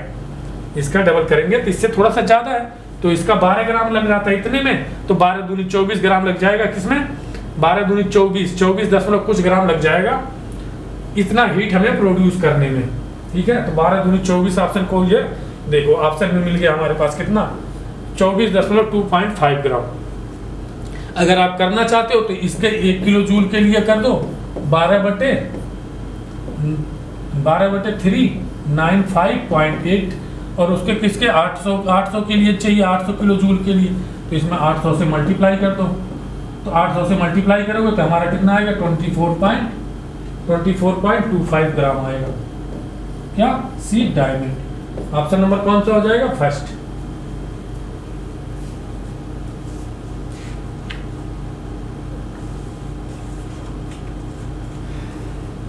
सेवेंटी सेवन देखते हैं। Which of the following implies tranquilliser equanil? क्या होता है ट्रॉन्कुलाइजर? क्लोराफेनिरामिन है, antihistamine, naproxen analgesic, tetracycline antibiotic. Simple है। अगला क्वेश्चन देखते हैं 78 नंबर। इसके नंबरिंग करो पहले 1 2 3 4। 2 एथाइल दो ऑप्शन में 2 एथाइल 2 ब्यूटेनोइक एसिड 1 2 2 पे इन है 2 इन ब्यूटेनोइक एसिड। ऑप्शन नंबर कौन सा था? स्टार्ट। सिंपल क्वेश्चन है इसलिए आगे बढ़ रहे हैं जल्दी जल्दी। 78 79 पे चलते हैं। Which are the following maximum basic strength के लिए क्या चाहिए? इलेक्ट्रॉन डेंसिटी ज्यादा होनी चाहिए। Basic strength plus M plus H और प्लस आई। ये क्या करते हैं? बेसिक स्ट्रेंथ को बढ़ाते हैं, माइनस एम माइनस एच और माइनस आई बेसिक स्ट्रेंथ को कम करते हैं। ये देखो प्लस एम है, ये भी प्लस एम है, ये देखो प्लस एम है और ये क्या है? प्लस आई है। ये क्या देखो प्लस एम है और ये भी प्लस एम है। लेकिन इसमें प्लस एम है और इसमें पीरियोडिक किसको ज्यादा देते हैं? OH। OH का प्लस एम ज्यादा मजबूत होता है। प्लस एम OH का ज्यादा मजबूत होता है OR से। और यहाँ पे देखो माइनस है, यहाँ पे प्लस एम है। अब प्लस एम ज्यादा किसमें है? इसमें सबसे ज्यादा है। यहाँ भी प्लस एम है, लेकिन OH का प्लस एम इससे ज्यादा स्ट्रांग होता है। ठीक है, तो इस पे क्या आएगा? हमारे पास इलेक्ट्रॉन डेंसिटी ज्यादा आएगी तो बेसिक स्ट्रेंथ ज्यादा हो जाएगी। ठीक है, इलेक्ट्रॉन डेंसिटी ज्यादा, बेसिक स्ट्रेंथ ज्यादा। और प्लस एम वाले वहां देख लो, प्लस एम वाले बेसिक स्ट्रेंथ को बढ़ाते हैं। 79 पे कौन सा हो गया? थर्ड। आगे बढ़े question number 80। Acetylene give glyoxal on reduction ozonolysis when benzene does not give glyoxal. देखते हैं। ठीक है, एसिटिलीन क्या हो गया? CH double triple bond CH। Reductive ozonolysis कराते हैं तो ओजोन रिएक्शन कराते हैं प्लस H2O प्लस जिंक। ये होता है रिडक्टिव ओजोनोलिसिस में।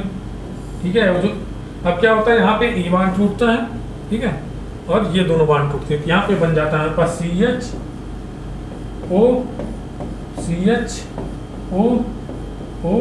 ये बन जाता है हमारे पास। ठीक है, अब यहाँ से देखो हमारे पास ये निकल बन जाएगा और ये बन जाएगा। ठीक है, यहाँ से क्या बन जाएगा? यहाँ पास देखो शॉर्टकट मेथड है CHO और यहाँ पे ये जुड़ा रहेगा, एक बॉन्ड रहेगा। ठीक है, CHO और CHO और क्या बन जाएगा? ZnO बन जाएगा। इस ऑक्सीजन को लेके जिंक अलग हो जाएगा। ठीक है, इस ऑक्सीजन को लेके जिंक अलग हो जाएगा।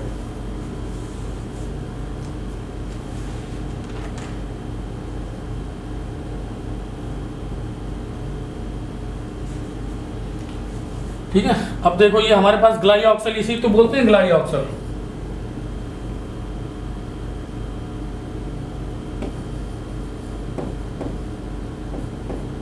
इसी को बोलते हैं ग्लाइऑक्सल। अब देखते हैं बेंजीन बनाता है कि नहीं बनाता है बेंजीन। अब देखते हैं बेंजीन बनाता है कि नहीं बनाता। वही तो कह रहा है acetylene give glyoxal on reductive ozonolysis when benzene does not give. ये क्या हमारे पास है? Double single double. अब इसको हम क्या कर रहे हैं? बेंजीन से रिएक्शन करा रहे हैं जिंक प्लस H2O में। तो ये हमारे पास क्या करेगा? सारे बॉन्ड को तोड़ो, एक ऑक्सीजन इसको, एक ऑक्सीजन इसको, एक ऑक्सीजन इसको, एक ऑक्सीजन इसको, एक ऑक्सीजन इसको, एक ऑक्सीजन। शॉर्टकट मेथड है। ठीक है, तो ये बॉन्ड को तोड़ दिया तो ये क्या हो जाएगा? एक CHO ये हो जाएगा, एक CHO कहाँ हो जाएगा? एक CHO यहाँ हो जाएगा और एक CHO यहाँ हो जाएगा, यहाँ पे। ठीक है, कितना हो जाएगा? 3 CHO और CHO। यहाँ भी तो ग्लाइऑक्सल बन रहा है भाई। ये चीज यहाँ 1 मोल बन रही है, यहाँ पे क्या 3 मोल बन रहा है, 3 मोल ग्लाइऑक्सल बन रहा है। तो असर्शन क्या है? गलत है। Benzene does not show reductive ozonolysis reaction, ये भी गलत है। शो करता है तो ऑप्शन असर्शन भी गलत, रीजन भी गलत, both are incorrect. Option number 4 भाई दोनों ग्लाइऑक्सल बना रहा है और उसमें लिखा क्या है? बेंजीन नहीं बनाता है।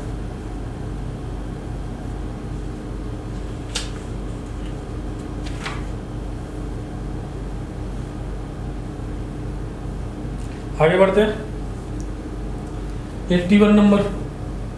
मैच टेरेलिन, ठीक है। टेरेलिन में क्या होता है, एस्टर लिंकेज होता है। पहले सेलुलोज देखो क्या है, सेलुलोज में ग्लूकोज आपस में जुड़ते हैं तो क्या ग्लाइकोसिडिक लिंकेज हो जाती है। प्रोटीन में क्या अमीनो एसिड जुड़ते हैं तो एमाइड लिंकेज हो जाती है। आरएनए में क्या होता है, फास्फोडाइएस्टर न्यूक्लियोटाइड जुड़ते हैं तो फास्फोडाइएस्टर लिंकेज हो जाती है। और टेरेलिन में एस्टर लिंकेज होती है। देखो सेलुलोज दूसरा का ए किसमें है, दूसरा का ये 2 ऑप्शन में है, तो 2 ऑप्शन तो पहले कैंसिल हो गए। तीसरा का डी इसमें, तो ऑप्शन नंबर सेकंड हमारा सही हो गया। ए का कौन सा है, ए का बी है, सही है। सी का डी, चौथा का क्या है, सी है, चौथा का सी, ऑप्शन नंबर सेकंड सही हो गया।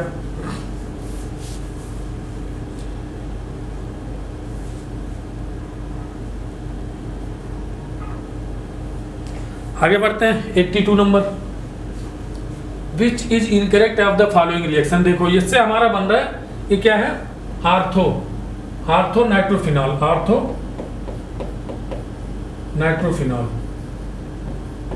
आर्थोनाइट्रोफिनॉल, ये है para nitrophenol.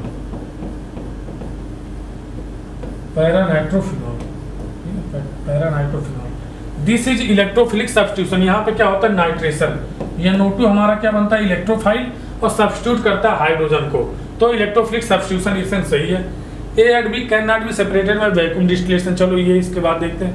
B is higher boiling point than A. B का बॉइलिंग पॉइंट हायर होगा, क्यों, इसमें क्या होता है, इंटरमॉलिक्यूलर हाइड्रोजन बॉन्डिंग होती है। इंटरमॉलिक्यूलर हाइड्रोजन बॉन्डिंग की वजह से इसका बॉइलिंग पॉइंट क्या होता है, हायर होता है। और इसमें इंट्रामॉलिक्यूलर होती है, इंट्रा यहाँ पे ऐसे आपस में जुड़ जाते हैं, इंट्रा होती है,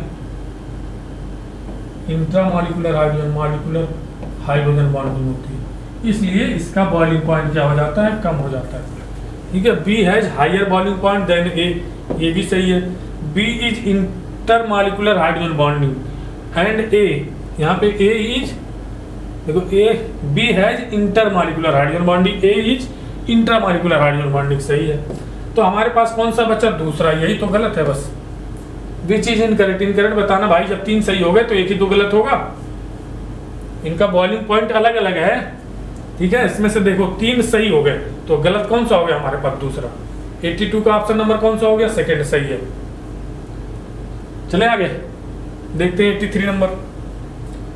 octet theory does not account for shape of molecule. Octet theory shape of molecule के बारे में नहीं बताती है, सही है। NO is odd electron atom, NO, N double bond O, ये है, एक ऑड इलेक्ट्रॉन होता है, सही बात है।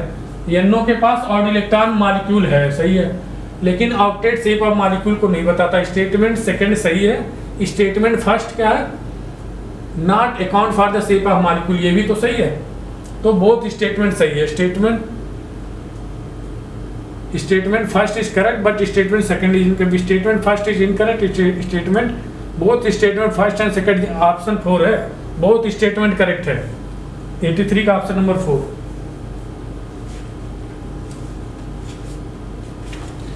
आगे बढ़े, देखते हैं 84 number. Which of the following statement is not correct. Sigma bond is weaker than pi bond, weaker नहीं होता, स्ट्रांग होता है, ये गलत हो गया।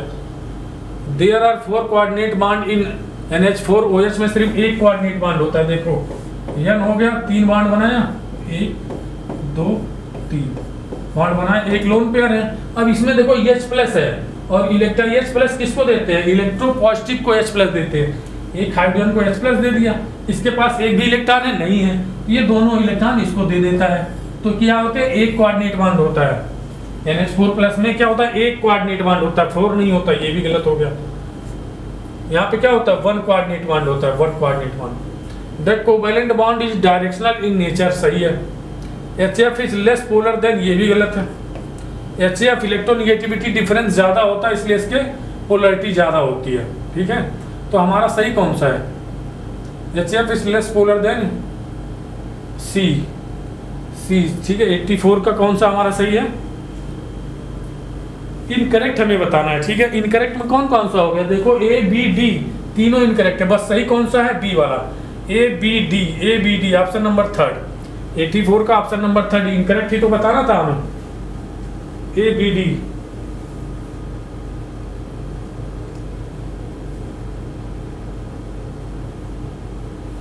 बढ़े आगे देखते हैं 85 नंबर।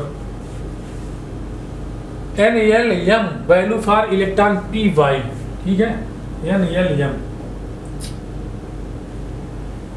3, n इक्वल टू कितना हो गया 3, l इक्वल टू कितना हो जाएगा p के लिए 1, तो 1 ये क्या होता है m की वैल्यू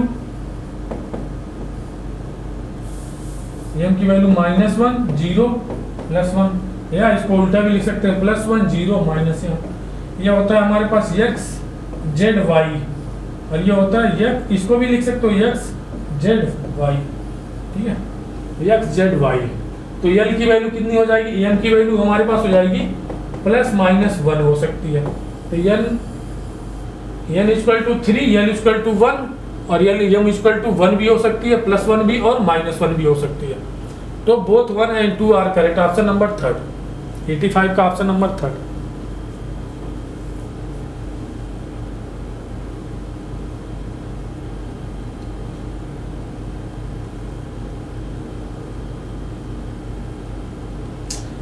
नंबर देखते हैं।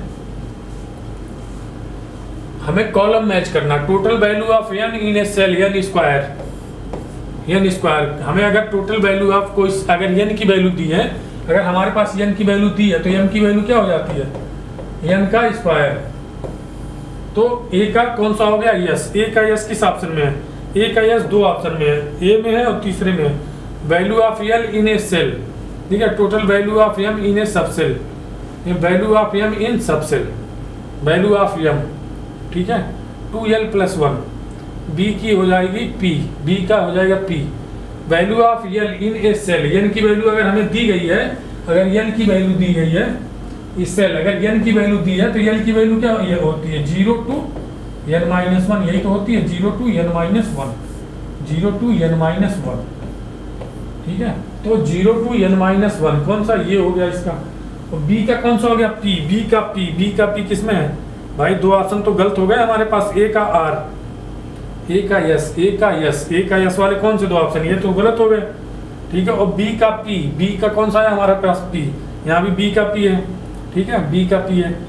और c का value of m in a subshell, value of m in a subshell, value of m in a subshell c, value of n in a subshell, value of ये होता है r, ठीक है, c का r। तो c का यहाँ पे क्यों है, यहाँ पे r, तो ऑप्शन नंबर 3, 86 का ऑप्शन नंबर 3।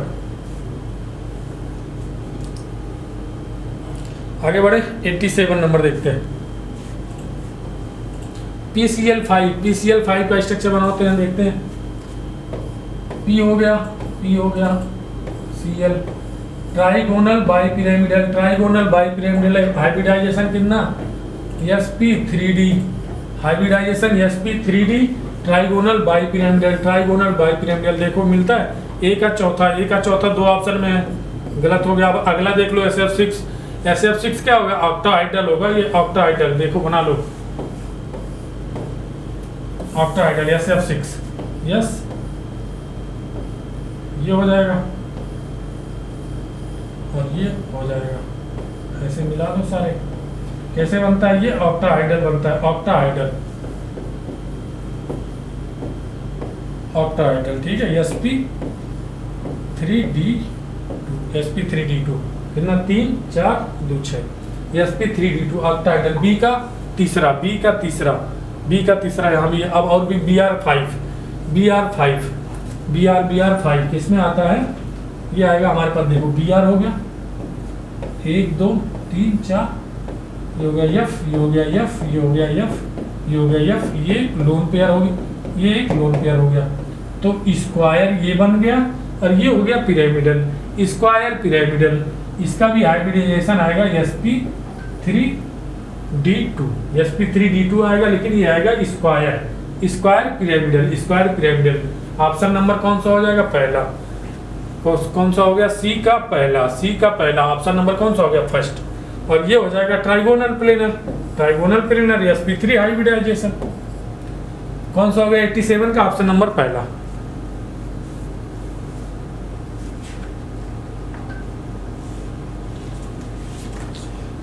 देखते हैं 88 क्या करना है, हमें बॉइलिंग पॉइंट का ऑर्डर बताना है। ठीक है, इसका कॉन्सेप्ट क्या है, बॉइलिंग पॉइंट बढ़ेगा, अगर मॉलिक्यूलर वेट बढ़ेगा तो बॉइलिंग पॉइंट क्या होगा, बढ़ेगा। ठीक है, अगर उसमें किसी तरह का कोई अट्रैक्शन फोर्स ना आ जाए तो ये होता है NH3 PH3 ASH3 nitrogen phosphorus arsenic Sb antimony H3। इसमें हमें बताना है किसका बॉइलिंग पॉइंट सबसे ज्यादा हो। इसका मॉलिक्यूलर वेट सबसे ज्यादा तो इसका बॉइलिंग पॉइंट सबसे ज्यादा।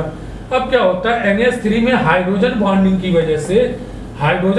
वजह से ये दोनों से ज्यादा हो जाता है। ठीक है, क्यों, ड्यू टू हाइड्रोजन बॉन्डिंग। इसमें क्या होती है, हाइड्रोजन बॉन्डिंग की वजह से सबसे ज्यादा बॉइलिंग पॉइंट किसका होगा, SbH3 का। फिर किसका हो जाएगा, NH3 का।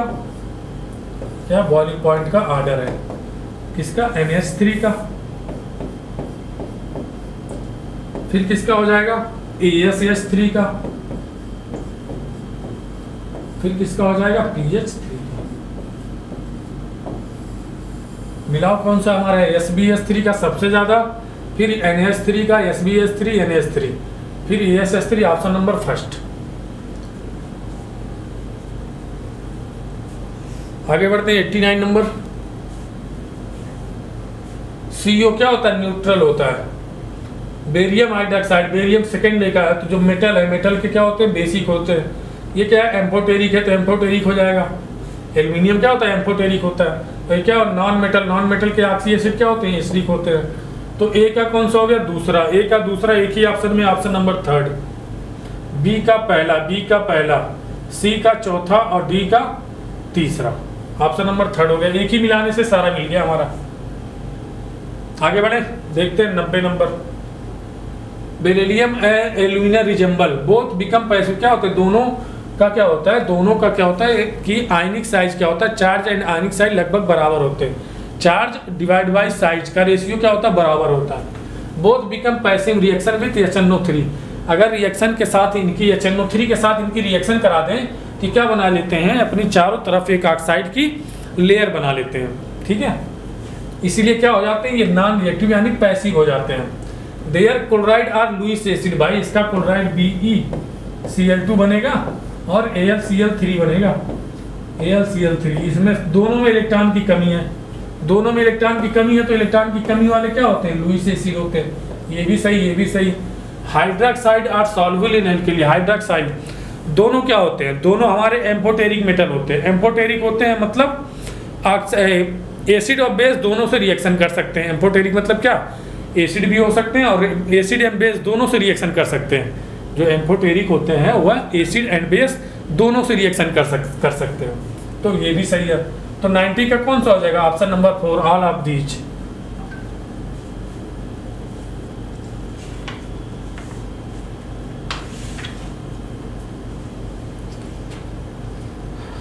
देखते हैं आगे 91 नंबर।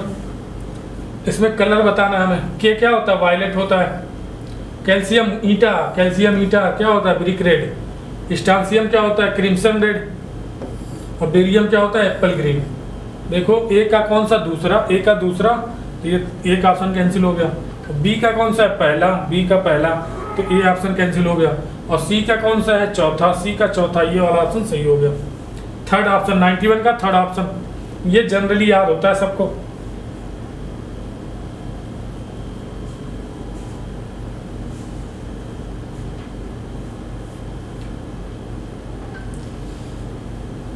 (92) नंबर देखते हैं।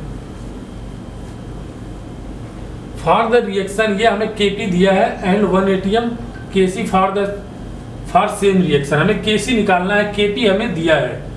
तो Kp इक्वल टू क्या होता है, Kp इक्वल टू होता है Kc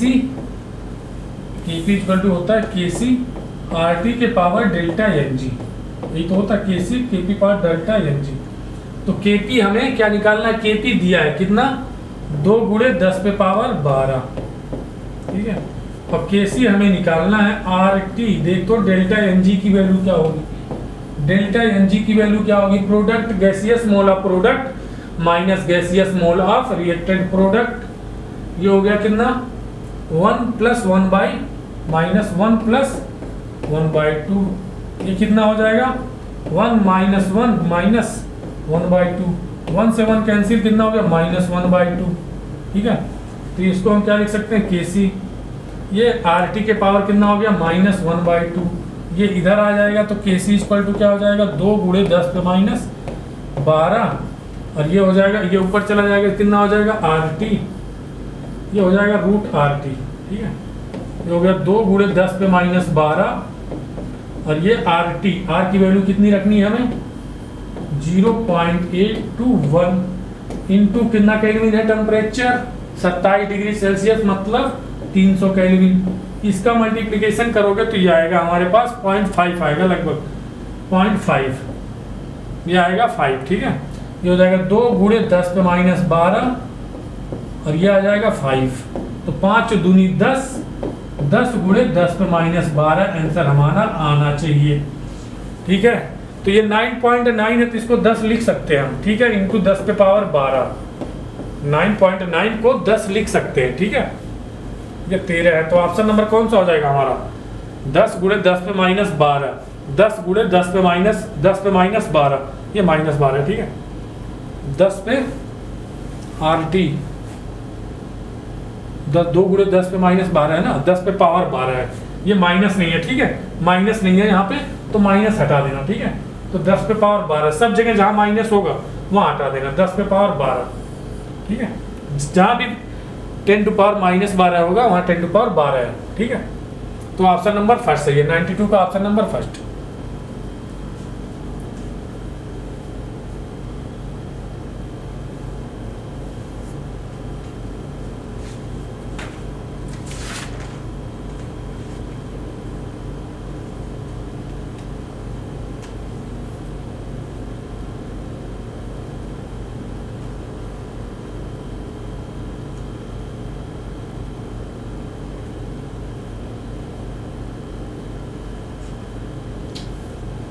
देखते हैं आगे 93 नंबर, हाइपोफास्फोरिक एसिड H4 P2O6। ठीक है, ये हमारा क्या है हाइपोफास्फोरिक एसिड। हमें फास्फोरस का ऑक्सीडेशन स्टेट निकालना है, तो +4 + 2x - 12, ये हो जाएगा 8, 2x = 8 और 2x = 8, और x = कितना हो जाएगा x = 4, कितना आ जाएगा +4। ऑप्शन नंबर थर्ड, 93 का ऑप्शन नंबर थर्ड। आगे देखते हैं 94 नंबर, फिजिजॉर्प्शन मतलब फिजिकल एब्जॉर्प्शन। फिजिकल एब्जॉर्प्शन क्या होता है, सब इसमें कम एनर्जी निकलती है। ठीक है, कम एनर्जी 20 से 40 जूल एनर्जी निकलती है, किसमें फिजिकल एब्जॉर्प्शन, फिजिकल एडजॉर्प्शन में, फिजिकल एडजॉर्प्शन, एब्जॉर्प्शन नहीं एडजॉर्प्शन, ऐड होना। कीमीज ऑप्शन क्या होता है, सिंगल लेयर होता है। ये क्या है N2 गैस है, ये गैस है, Fe गैस है, NH3 गैस है। ये क्या होता है heterogeneous catalyst, heterogeneous catalyst. Iron क्या है हेट्रोजीनियस कैटलिस्ट, क्यों, क्योंकि इसमें देखो ये भी गैस है, ये भी गैस है, ये भी गैस, यही एक क्या है सॉलिड है, तो ये क्या हो जाएगा heterogeneous catalyst. Chromato analytical application of absorption क्या है क्रोमैटोग्राफी। ए का कौन सा है एक का दूसरा, एक का दूसरा, एक का दूसरा, दो ऑप्शन में है, पहले में है और चौथे में है। ठीक है, सी बी का पहला, बी का पहला ऑप्शन नंबर कौन सा होगा चौथा, बी का यहाँ पे कौन सा है तीसरा गलत, तो बी का हमने देखो दो मिलाएंगे बाकी अपने आंसर अपने आप आ जाएगा। 94 का कौन सा हो गया चौथा।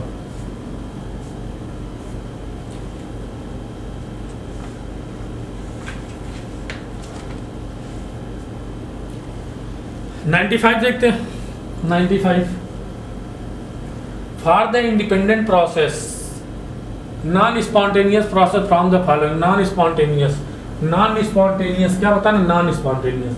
अगर डेल्टा जी की वैल्यू हमारे पास पॉजिटिव आ जाए तो प्रोसेस कैसा होगा नॉन स्पॉन्टेनियस।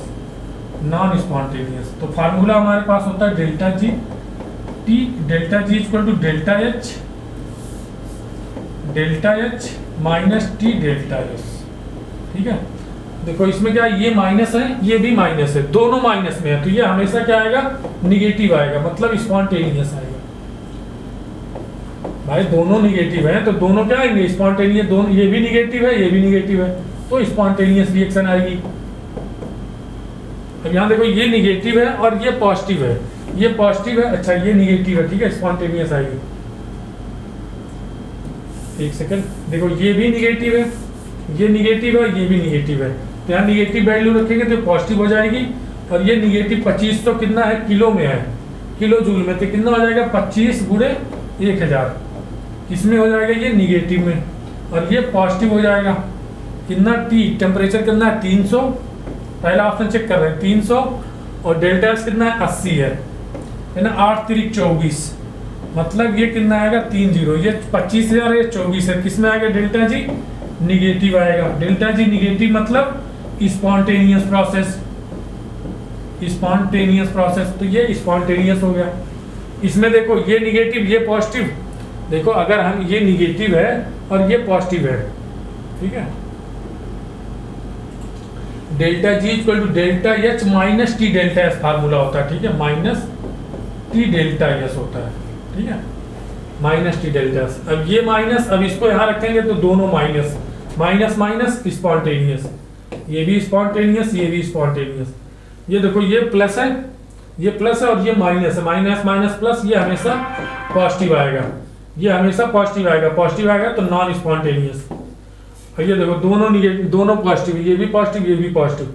टेम्परेचर लेंगे अगर तो टेम्परेचर देखो, टेम्परेचर 300 है, ये कितना आएगा 22,000, ये कितना आएगा 20 और कितना 20 60, 6,000 के लगभग आएगा, तो ये भी नॉन स्पॉन्टेनियस हो जाएगा। चौथा नॉन स्पॉन्टेनियस, मतलब दो ऐसे हैं जो नॉन स्पॉन्टेनियस है, कौन सा, सी एंड डी नॉन स्पॉन्टेनियस है, ए और बी स्पॉन्टेनियस है, ठीक है।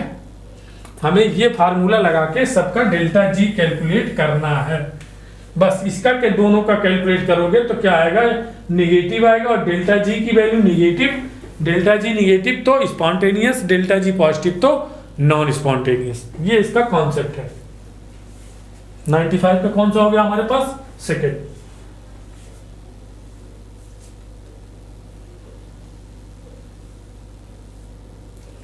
देखते हैं 96 नंबर,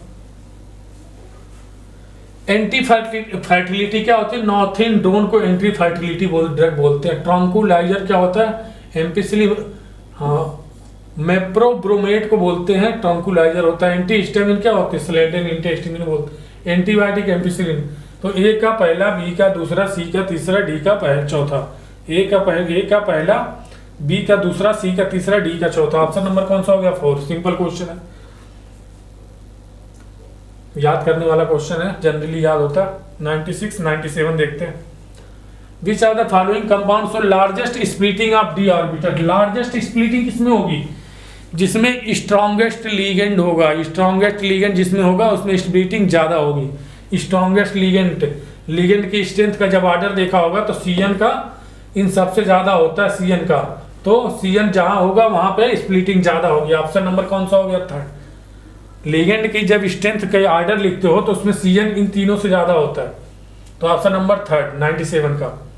देखते हैं 98 number, what will be the correct order of electron affinity का ऑर्डर बताना है। इलेक्ट्रॉन एफिनिटी क्लोरीन और फ्लोरीन में किसका ज्यादा होता है, क्लोरीन का ज्यादा होता है, क्यों, इसकी साइज थोड़ी बड़ी होती है। ऑक्सीजन और देखो ये क्या, आप फ्लोरीन, क्लोरीन, ये हो गया ऑक्सीजन, सल्फर और सेलेनियम, ठीक है। तो इसमें किसका हो जाता है, सल्फर का ज्यादा हो, इसमें सल्फर का ज्यादा हो जाता है, इसका सल्फर का, तो यही ऑप्शन सही है हमारे पास। इसमें किसका ज्यादा होता है, क्लोरीन का। अगर ऑक्सीजन सल्फर में होता तो सल्फर का बोलते, लेकिन ऑक्सीजन सेलेनियम में किसका, सल्फर का। 98 का दूसरा। देखते हैं 99 number. 99 number, correct statement about smog. Smog क्या होता है, NO2 इज क्लासिकल स्मॉग में नहीं होता, ये तो फोटोकेमिकल स्मॉग में होता है, फोटोकेमिकल स्मॉग में होता है। बोथ N2 and SO2 है क्लासिकल स्मॉग। ये देखो होता है फोटोकेमिकल स्मॉग में, और ये होता है क्लासिकल स्मॉग में। फोटोकेमिकल स्मॉग है highest concentration of oxidising agent, ये ऑप्शन सही है। फोटोकेमिकल स्मॉग में क्या होता है, हाईएस्ट कंसंट्रेशन होता है किसका, ऑक्सीडाइजिंग का, और केमिकल में किसका होता है, रिड्यूसिंग का होता है। मतलब क्लासिकल स्मॉग में क्या होता है, जो होता है रिड्यूसिंग एजेंट ज्यादा होते हैं, और फोटोकेमिकल स्मॉग में ऑक्सीडाइजिंग एजेंट ज्यादा होते हैं। तो ये वाला क्या हो गया, गलत हो गया। इसमें क्या लिखा है, ऑक्सीडाइजिंग, फोटोकेमिकल में ऑक्सीडाइजिंग एजेंट ज्यादा होते, तो ऑप्शन नंबर 3 हमारा सही है। 99 नंबर। देखते हैं लास्ट क्वेश्चन हमारा है, maximum number of electron that can accumulated in a cell. अगर n की वैल्यू हमें दी है तो नंबर ऑफ इलेक्ट्रॉन क्या होता है, नंबर ऑफ इलेक्ट्रॉन हो जाते हैं 2n स्क्वायर। तो 2n की वैल्यू कितनी दी हमारे पास, 4, तो 4 का स्क्वायर 16, ये कितना हो जाएगा 32 इलेक्ट्रॉन। ऑप्शन नंबर कौन सा हो गया, सेकंड। देख लो बच्चों। तो बच्चों thank you so much video देखने के लिए, मिलते हैं नेक्स्ट वीडियो में। Okay bye.